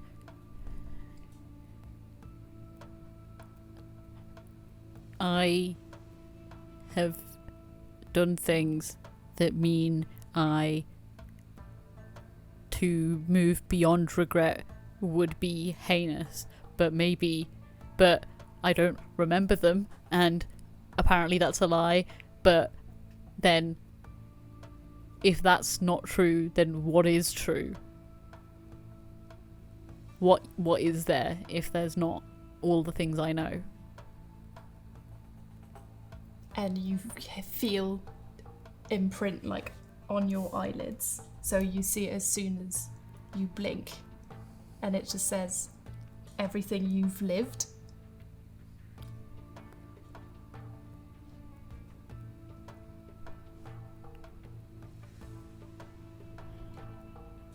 But I thought that's what I'd lived to. When do I know where it started? How do I know? The words get replaced by, how much do you remember? I remember seeing the body for the first time. Without a head. Knowing I had just eaten it, and that I needed to finish the meal. As you remember these moments that you have to live and relive every morning, you, for the first time, recognize that you get the flashes of it as you're describing it, but as far as you can look and as far back as you try to go, you never see yourself in action. And you never see yourself eating your sons. But the skulls, they're my sons. They told me. They remember.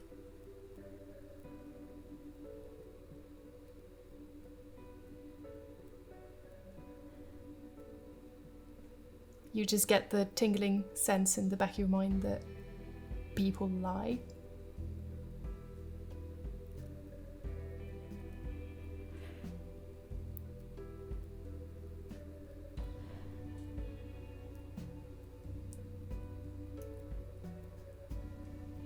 I think Saturn just stares into darkness, trying to decipher, like, go through everything that's ever happened in his memory and figure out what was real and what isn't, because also people do listen to him as if he has authority over stuff. So why are they doing that, and trying to decode that, and then trying to figure out what every single person's intentions were in why they treated him the way they did. Which is an impossible thing to do, but he is wondering if everyone knew, and it was just Saturn and everyone was mocking him.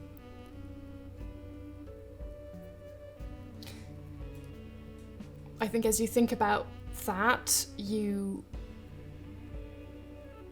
do get the feeling that you get the sense of betrayal from everyone, and as much as you try to paint your closest friends in a different light, you doubt that their intentions have always been pure, and you come to the realization that most of this journey you've travelled alone, and almost simultaneously as that is happening, you get the understanding that most of that was your choice, and that you could have reached out and you decided against it.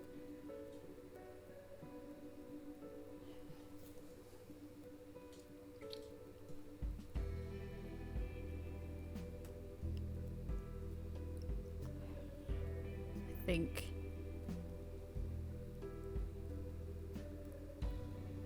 Saturn keeps going over things till he falls asleep. Okay. In your dreams, you get weird images that you don't recognize. These aren't memories, they're weirder.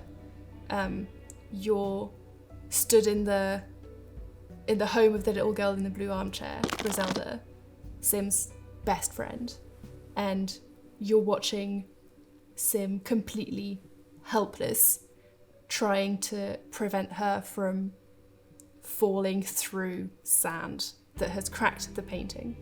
And you're watching it this truly from an observer's point of view, and you just see her disappear.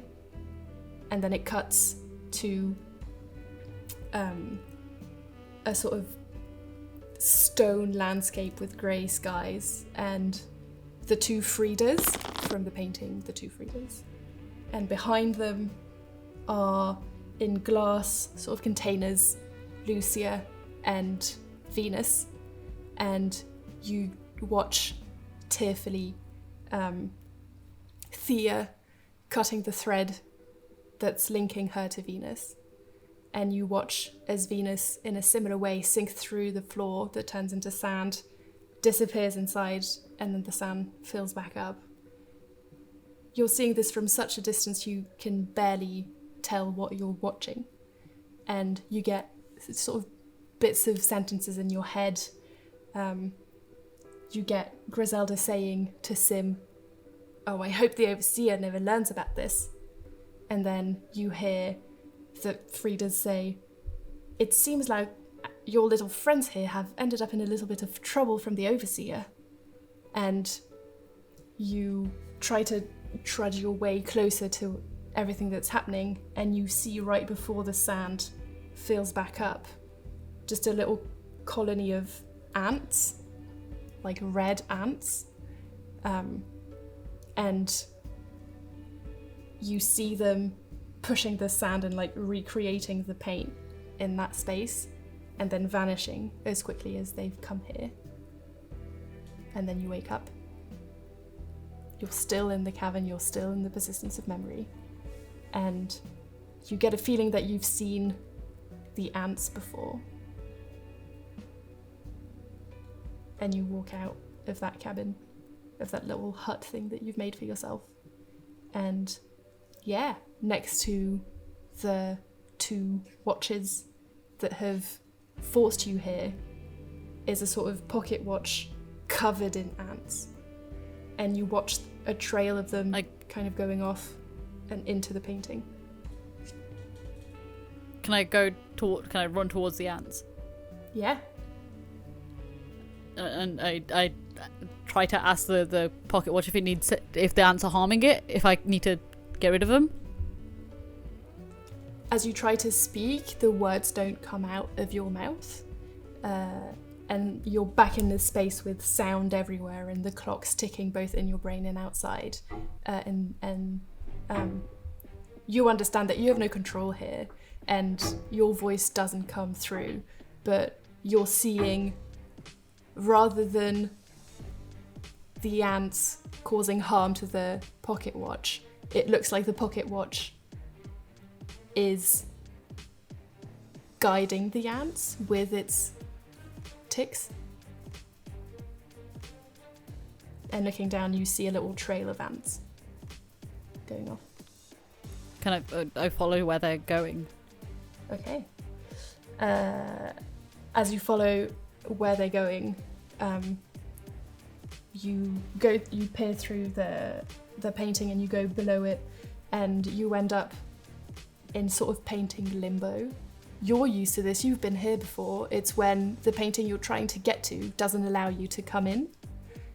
You're locked outside in this sort of weird limbo space between layers of universes that you usually exist in. And you look around, it doesn't seem like there's anyone here. You're kind of locked outside of this painting, and up in the sky the moon appears and just goes, "The Overseer doesn't let anyone visit. Saturn, I think you should head home."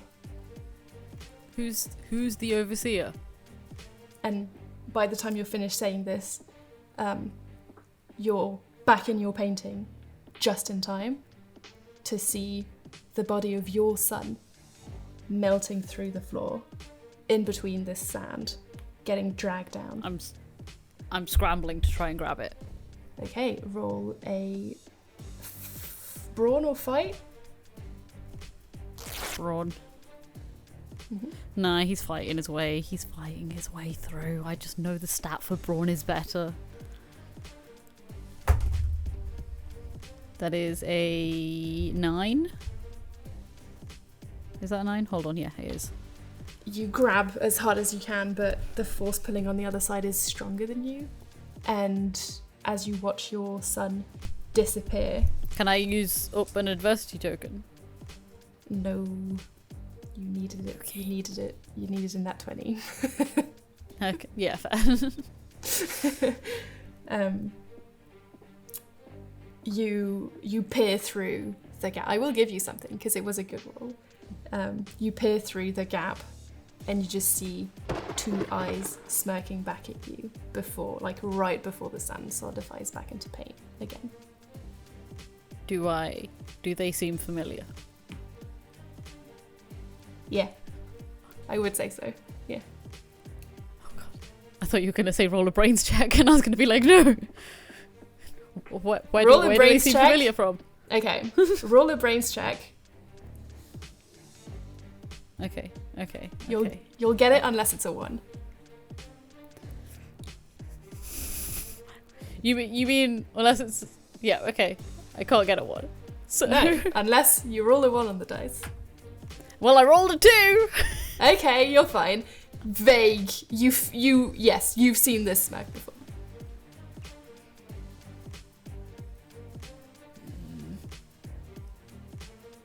I look around and then I remember that Simpkin was in a painting that was happening to, right? But Simpkin wasn't the one who was disappearing. What do you mean? When I was in my dream, I saw Simpkin in a painting trying to stop Griselda? Yeah, that was in Griselda's painting. I run to Griselda's painting. Okay, and that is where we shall meet back with the others. So, you're all back in your own paintings after this experience that you've all gone through, separately, individually. What do you do now? I believe I'm running towards towards Simpkin. And I was running towards Lucia.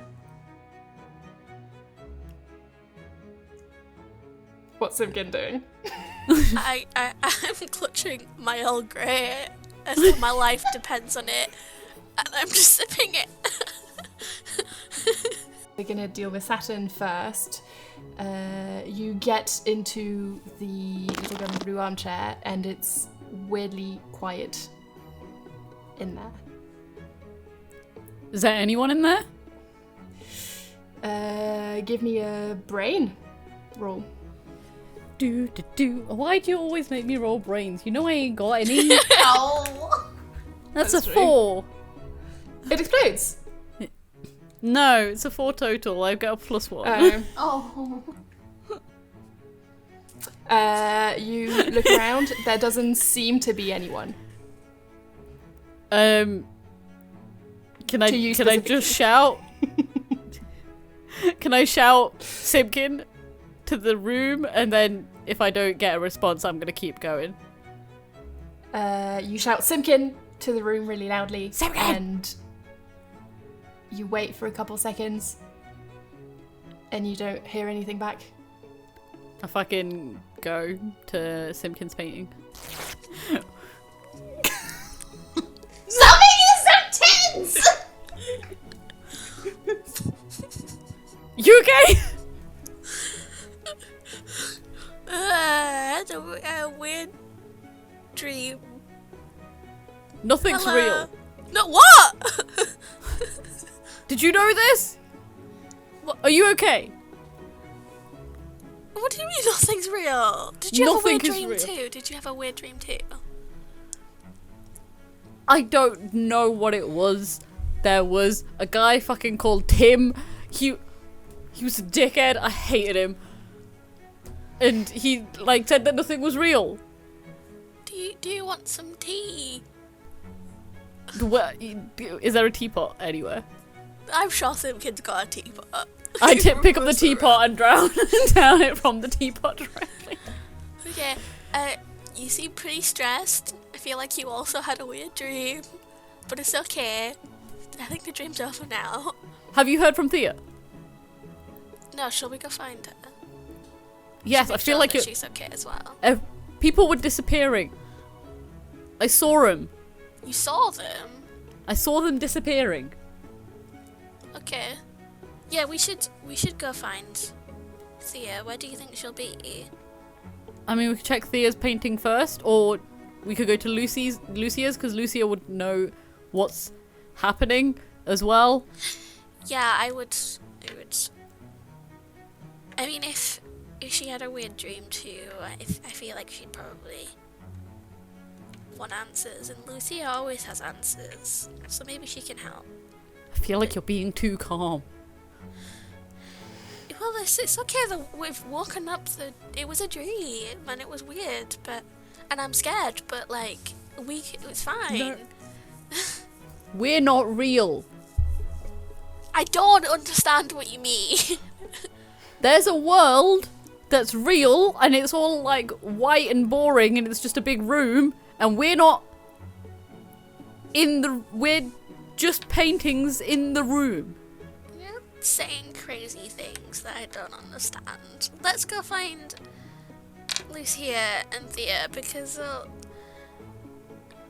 I don't like what you're saying to me right now, and it's upsetting me. Let's go.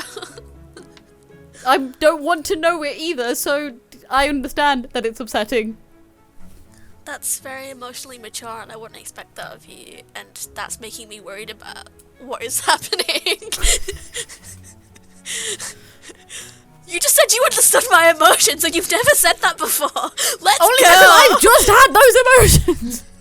Literally, like, Let's 2 go! minutes ago. Let's go and fight these guys, okay? Let's Because I'm fucking so go. scared! I'm getting into the pot of tea and I'm bringing it with me. Just carry you in the party. Yeah. Let's go! We go to Lucy. So before you get there, Thea, you get there first, and you walk into the painting, and you don't hear the usual phrase as you walk in, but you hear silent sobs coming from the back of the courtyard. I run there. You find Lucia kind of like clutching herself on the floor, sort of crying, and there's only her like notebook that she carries around with her. There's no papers scattered everywhere. Everything's sort of tidied and back into place.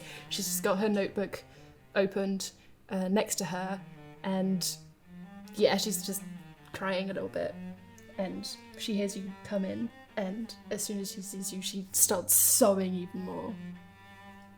You're here. You're alive. You're here. Was it real? How? Was it real? I don't know. I thought you would know if it was real. I like go and like hug her immediately and like start crying. I love you. I'm so sorry. I love you. I don't know what happened. Venus. So I think. Where did Venus go? I don't know. I thought you would know. We had this whole conversation, and I didn't even talk to her, and then I sent her somewhere. I don't know. I checked her painting. She isn't there anymore. I don't know where she's gone. Where are all your notes? I threw them away. They're useless. No. I like hold her like even tightly and like rock her a little bit. Like, I'm so sorry. I'm sorry. I was so scared.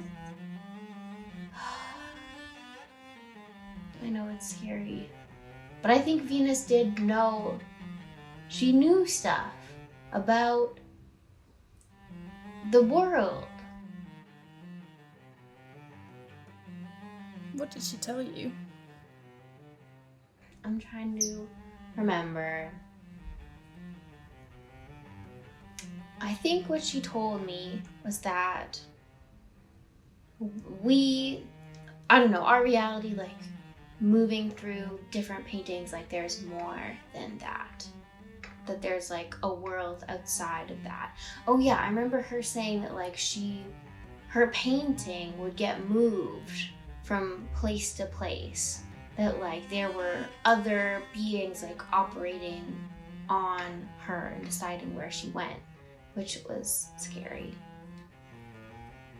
Does that mean anything to you? No. I mean, I've always sort of suspected that there was more. Mm-hmm. But I didn't know about it. I don't think I've I don't remember traveling. Okay. Well, I trust her. It didn't, like... She didn't want to tell me because she didn't want... Because it's scary. She didn't want me to be scared. Yeah. But... That is scary. I mean, it's reassuring in a way. It means that this isn't just the end for us, What do you mean? I guess. You know what I mean. What do you mean? It's boring. No, I here. don't. What do you mean? It's boring. Oh... I don't want to be doing this for forever, I guess. Yeah. There's something beyond us. Wait, does that mean that we could be separated? Oh no. Maybe. Yeah, I don't know whether it means that Venus has been separated in that way. I don't know how I could have separated her in that way, though. Have you ever been to the painting with the clocks and stuff? Yes, they're good help. They can like show you things that you've missed. So I go there a lot to fill in the notes when I've missed out on things. Okay. Well, I was there, and then it was kind of like, it was trippy. And then I saw the Fridas, and they were like, oh yeah, I just assumed, were you there? Did you see me there? I did, but then I woke up here and I thought I was dreaming. Wait, Okay. so you were there as well? Yeah. Were you there because I was there, or was I there because you were there? That is a question I do not know. I think this might be a moon situation, because we have to figure out where the fuck Venus went. Yeah. Because we need to get her back, because I cannot live in whatever sort of half-life existence this is, knowing that I made her disappear, or whatever happened. I'm really glad that you're here, and you're not. Your notes aren't useless. You should are have very picked her. special and important. You know that was an impossible decision to make, and I do not regret picking you. I'm sorry. And she hugs you again. Yeah. I love you. Okay, we gotta find the kiddos. Very, very They walk big. in. They walk in pretty much. I'm not going to say immediately because it was pointed out to me by my evil friend Emberine that I say immediately all the time. You say what? Immediately. Just I like Yes. it. Everything happens all of a sudden. Yes. It's always so sudden and immediate. Ain't nothing wrong with that. I run over and I'm like, you okay? I saw like there was people disappearing, and there's something called the Overwatchers. What was it? What was the word? That's not the word. I don't remember the word. Overseers. Was it overseers? Truly, all of you heard it at least twice. Was it overseers? I feel like it was overseers. Am I It wrong? was the overseers. It is the overseer. It's not the overseers. fuck. It's the overseer. Overseer. Yeah.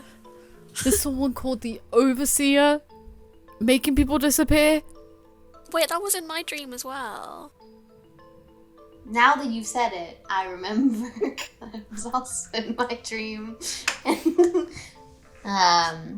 Fuck. I go to hug Simpkin because he looks visibly distressed, and also kind of means that I'm also hugging Saturn a little bit by I've proxy. turned to Lucia and I'm like, did you know we're not real?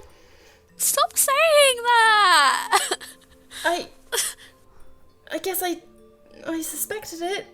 I didn't know for sure. I don't really know anything. I don't know if it means that we're not real. I think that there's just But, other everything- levels of reality. Everything I thought I knew isn't true. I've not eaten anyone. What? Explain. I've not eaten. I thought I had, but I've not. How? That wasn't real. Does that mean that the Tailor's still alive? The Tailor was the never Tailor- alive. What? I don't know. I'll be honest, I don't know about that one. I don't know. I didn't. Commit. Okay, you can't just say Just say it stuff, with confidence. Saturn. Just say it with confidence. You can't just say As stuff, does one. okay? You were Listen. just going around telling me that nothing was real, and then everything is real, and nothing is real, and I don't like to think about stuff like that. I just Well, start we're crying. just fucking. We're just. Lucia's gonna come and paintings like grab you and like pet you softly. Thank I you. come and pet you. I don't want to not be real. Well, you're very real to me. Thank you. Yeah. You're real to me too. Importantly, I know that most importantly to me is that Venus is gone. And I don't know where she went or how to get it back. And I think it might have to do with the Overseer and this level of like reality that's beyond our own. Okay. Venus was the Lucia only one starts who to knew. cry into Simpkin's fur. I'm also crying. Babies! I go If, my hug. if you guys also had a dream about an overseer and things happening and you think that those things might be true, then there might be something that I need to tell you, but it's a secret, okay? Mm-hmm. You know my friend Griselda? Mm-hmm. Mm-hmm. Well, you know how, like, it was first that one guy who disappeared, and then all the other, like, gods started disappearing?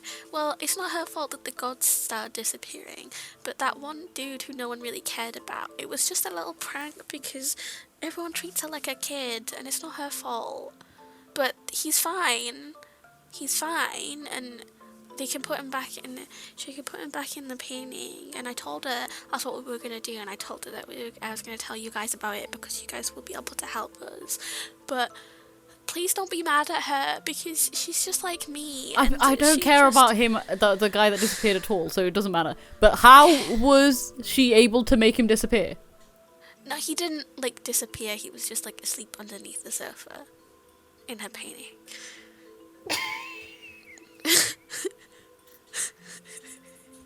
Okay, so I also don't care. I mean, fuck that man. And if he's asleep, that's Good. Okay, because I had been You're- like harboring this knowledge for like a few minutes, and it was eating me up inside. So I'm so glad that you Truly, guys are like no cool one cares with about it. this guy. Okay, good. Because I don't want her to get into trouble because she's such a good little girl. She's my best friend. Are you crying? I mean, I'm a little bit frustrated that we went and talked to all those people and maybe it didn't matter. But by doing that, But- we found out about this other stuff that was happening, which sounds like way scarier. And like maybe we should either run away from it or sort it out, depending on what you guys think that you can do. Because I kind of want to run away because I'm scared. Does Griselda know anything else about the gods disappearing? No, she said that she didn't know anything. So we've got no leads. So we gotta talk to the moon. That's my next. Either Fine. that or go to Venus's painting and see if there's any evidence there. But We I feel can like we do gotta go both. all the way to the top. Yeah, okay. Then, okay, let's do that. But And you can tell Griselda that guy can stay under the sofa. It truly does not matter. I think that she wants to bring him back so that she can, so that people will take her seriously. And I understand that. So he might come back just to Okay. be part of her character development because I think that she needs a little bit of, to know that she's able to accomplish things. And I understand that completely. So he will be back at some point, probably, Okay. hopefully. Okay, we should probably notify his wife then. What if we don't do that and we just let him come back? because she doesn't seem to care. Can we just leave that to like happen? So if she wants to like dip like with what's her name, Rosa? Yeah. Yeah, then everyone's happy, right? And Griselda gets what she wants, and Rosa and the Josephine get to have what they want, and why don't we just tell Josephine to just stay in Rosa's painting or like another painting, and then that painting will just not let him in, and then it's all fine. It's you sorted. keep calling them paintings, and please stop. It's not gonna get any just less. I was gonna say less real, houses. but it's not even real. They're not houses. We're just I live bits inside of a paint. house. And there's a house. I'm inside of a house. You're in a room. Yeah, the room's inside of a house. Okay. And Yeah, it's on a and can you street. walk into any of the rooms in the house? It's on a stop. Have you been to the bathroom in there? No, it doesn't exist. I don't care if there's a bathroom. I'm a cat. I don't need to use one. And you told me that the Tailor might not be dead anyway.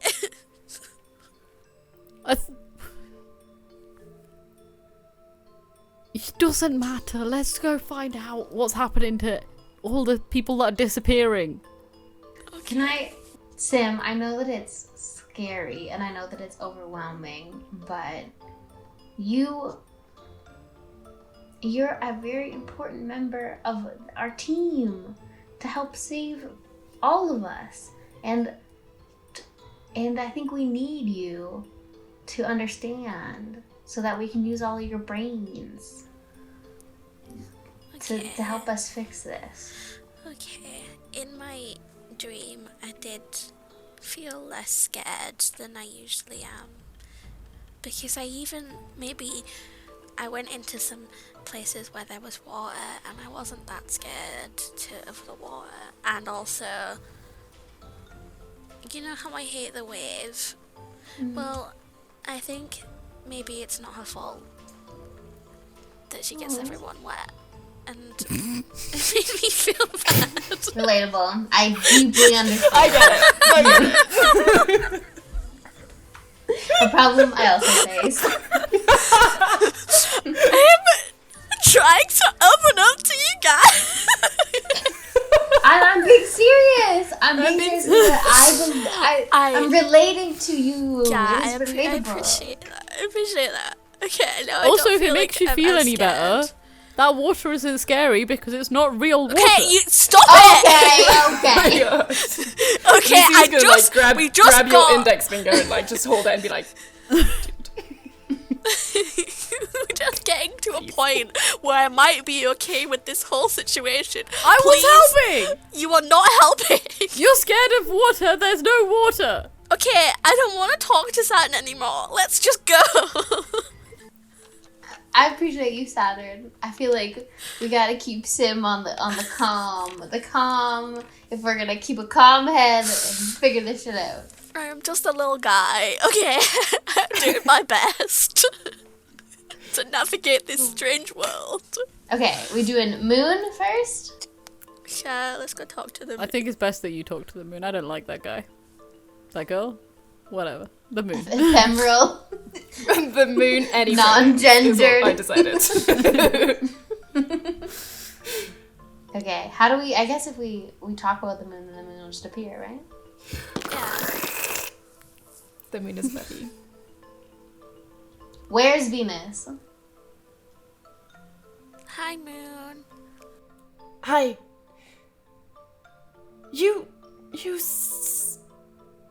She's recalling memories of things that she's seen. You sent her away. Where? You chose for her to be the one to go. And so she is To go where? with the others. I think with the Overseer. She's the only one I can't see. So can you see the others? Yeah. No, though, I think they're with her. And so I can't see them because I can see everywhere, but I can't see the overseer because the overseer oversees even the moon. Is the overseer a real person? Reality is a construct here. What do you mean? Saturn, hold me back. I have a very low fight score, and I'm not about to fight the moon right now. Fight the moon. And I... That's fine, don't worry about it. And can I jump up to the moon? Sure. Are you trying to fight? What are you trying to do? I'm just trying to run up and get in the moon's face. Okay, get in the moon's face. Good. what am I rolling? Yeah! Probably fight. Okay. This isn't the roll. This is me testing this D12. Just No, saying, that this one doesn't count. exist. What? But I said I'm testing this D12, and I said it didn't count. If it Okay. would have been a 12, I would have not counted it. I promise. There you And it's not good enough, so I'm going to use a different one. go. Okay. Right, for this one, I'll take the first roll. Okay. It's an 8 total. Yeah, you manage to grab onto the moon, the moon's shape, and you're now in the moon's face. I'm just going to be like, people are disappearing. We're not real. We're all paintings. There's another world out there. Where is the people disappearing to? It could be you next. So please give us proper answers at least for self-preservation's sake. You see the moon's, shit. Is this another moment of A has forgotten the English word? The moon's croissant edge. Cute! Is the thing that my brain gave me. Cute! The moon's pointy head. I don't think there's an English word for that. Okay. The only thing that came to my mind was crescent, but that's No, because I like... No. It's I like croissant. croissant. It's croissant. Yeah. It's croissant. That's what in this particular world, it is the moon's croissant. That's what it is. Okay. Yeah. So the moon's The croissant moon isn't made of is- cheese. The moon is made of croissant. The peak of it comes and hits you right in between your two eyes. And you get a flash vision of the two smirky eyes that you saw as you watched. Do you want to reveal this? You can stop me right now if you don't want to reveal what you saw. Go for it. As you watch your son's body get taken away. Mm-hmm. Are you It's fine. hurting? He's not real. He's Are not. you hurting Saturn? What's happening? Saturn, are you okay? I'm It's fine. just a What's zap that? in Doesn't your tell me where brain. he is. Wait, can I So the problem is, try a brains check to remember the eyes? you did a brains check and got like a 1 or something. And so I don't know if I'm letting you do another brains or if you have to somehow send this vision to one of your friends to help you. Can I run down from the sky? Yes, you're running out in the sky. Yes, and grab Lucia's notebook Mhm. and try and draw the eyes. You get to decide what this is, but please let it not be brains. I will allow grit in this instance because this is like, yeah. And then I it'll will be take a it. grit roll, and then it'll be other people's brains looking at what you've drawn as well. That is a 7 plus 1, 8. An 8! Oh my god. Okay. You redraw the image that you've seen, and it is. I can add some. I'm gonna add 2 adversity smirk tokens eyes. to it as well. Okay, you didn't need the DC was 8. That's fine. I'm gonna do it anyway. Okay. They're even nicer eyes now, which means the DC is lowered Yes. for other people to recognize the eyes. Who wants to look at the painting? Okay. I would like to also. Yeah, go ahead. Go ahead. It's a brains. I got an 8. Fuck. Okay, wait. Can we just add? We can just add adversity tokens to the roll. Yes. I have 6. Can I add my adversity token in the loyalty friendship way? So it means 2 for 2 extra for the. Okay. Yeah. I've not What'd you left get? now, so. I rolled an 8 as well. Yeah. What did Thea get? Okay, I'm gonna add 2 of my adversity tokens on top of that to make it a 10. On top of the 2 that have been given to you. Yeah. Okay. Cool. So what is it? A 10. I have 1 more.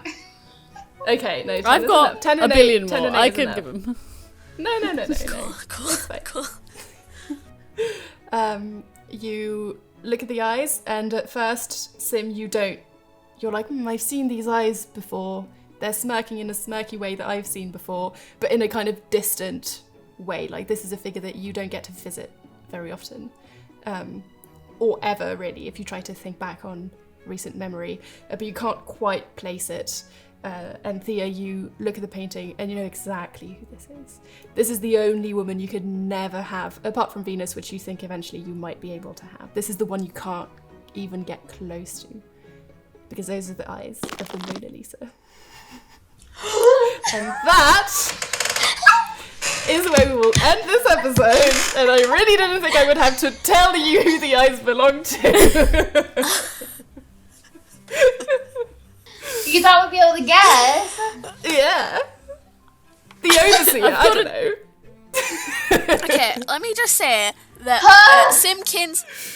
Simpkin's brains are a D10, Z's That's brains true. are a D4, so I don't know how you fucking expected me to get that. It's very good, and I'm in shock and awe.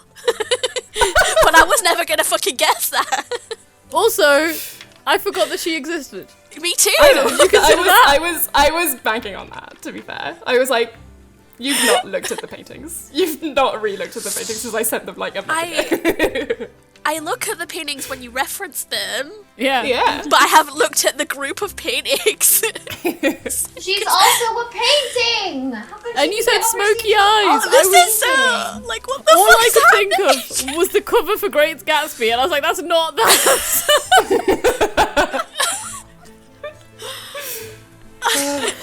Anyways, thank you everyone at home for joining us for this kind of weird experimental episode. Hopefully you had a great time and you enjoyed yourselves. As always, these episodes are out a week early on Patreon, where you can find Q&As with the cast and crews. And the crews, it's me and Embreen. It's who the crews are. Extensive crew. You get updates and like info in advance for all of the future campaigns, and also it supports us. So if you would like to support us, it would be greatly appreciated.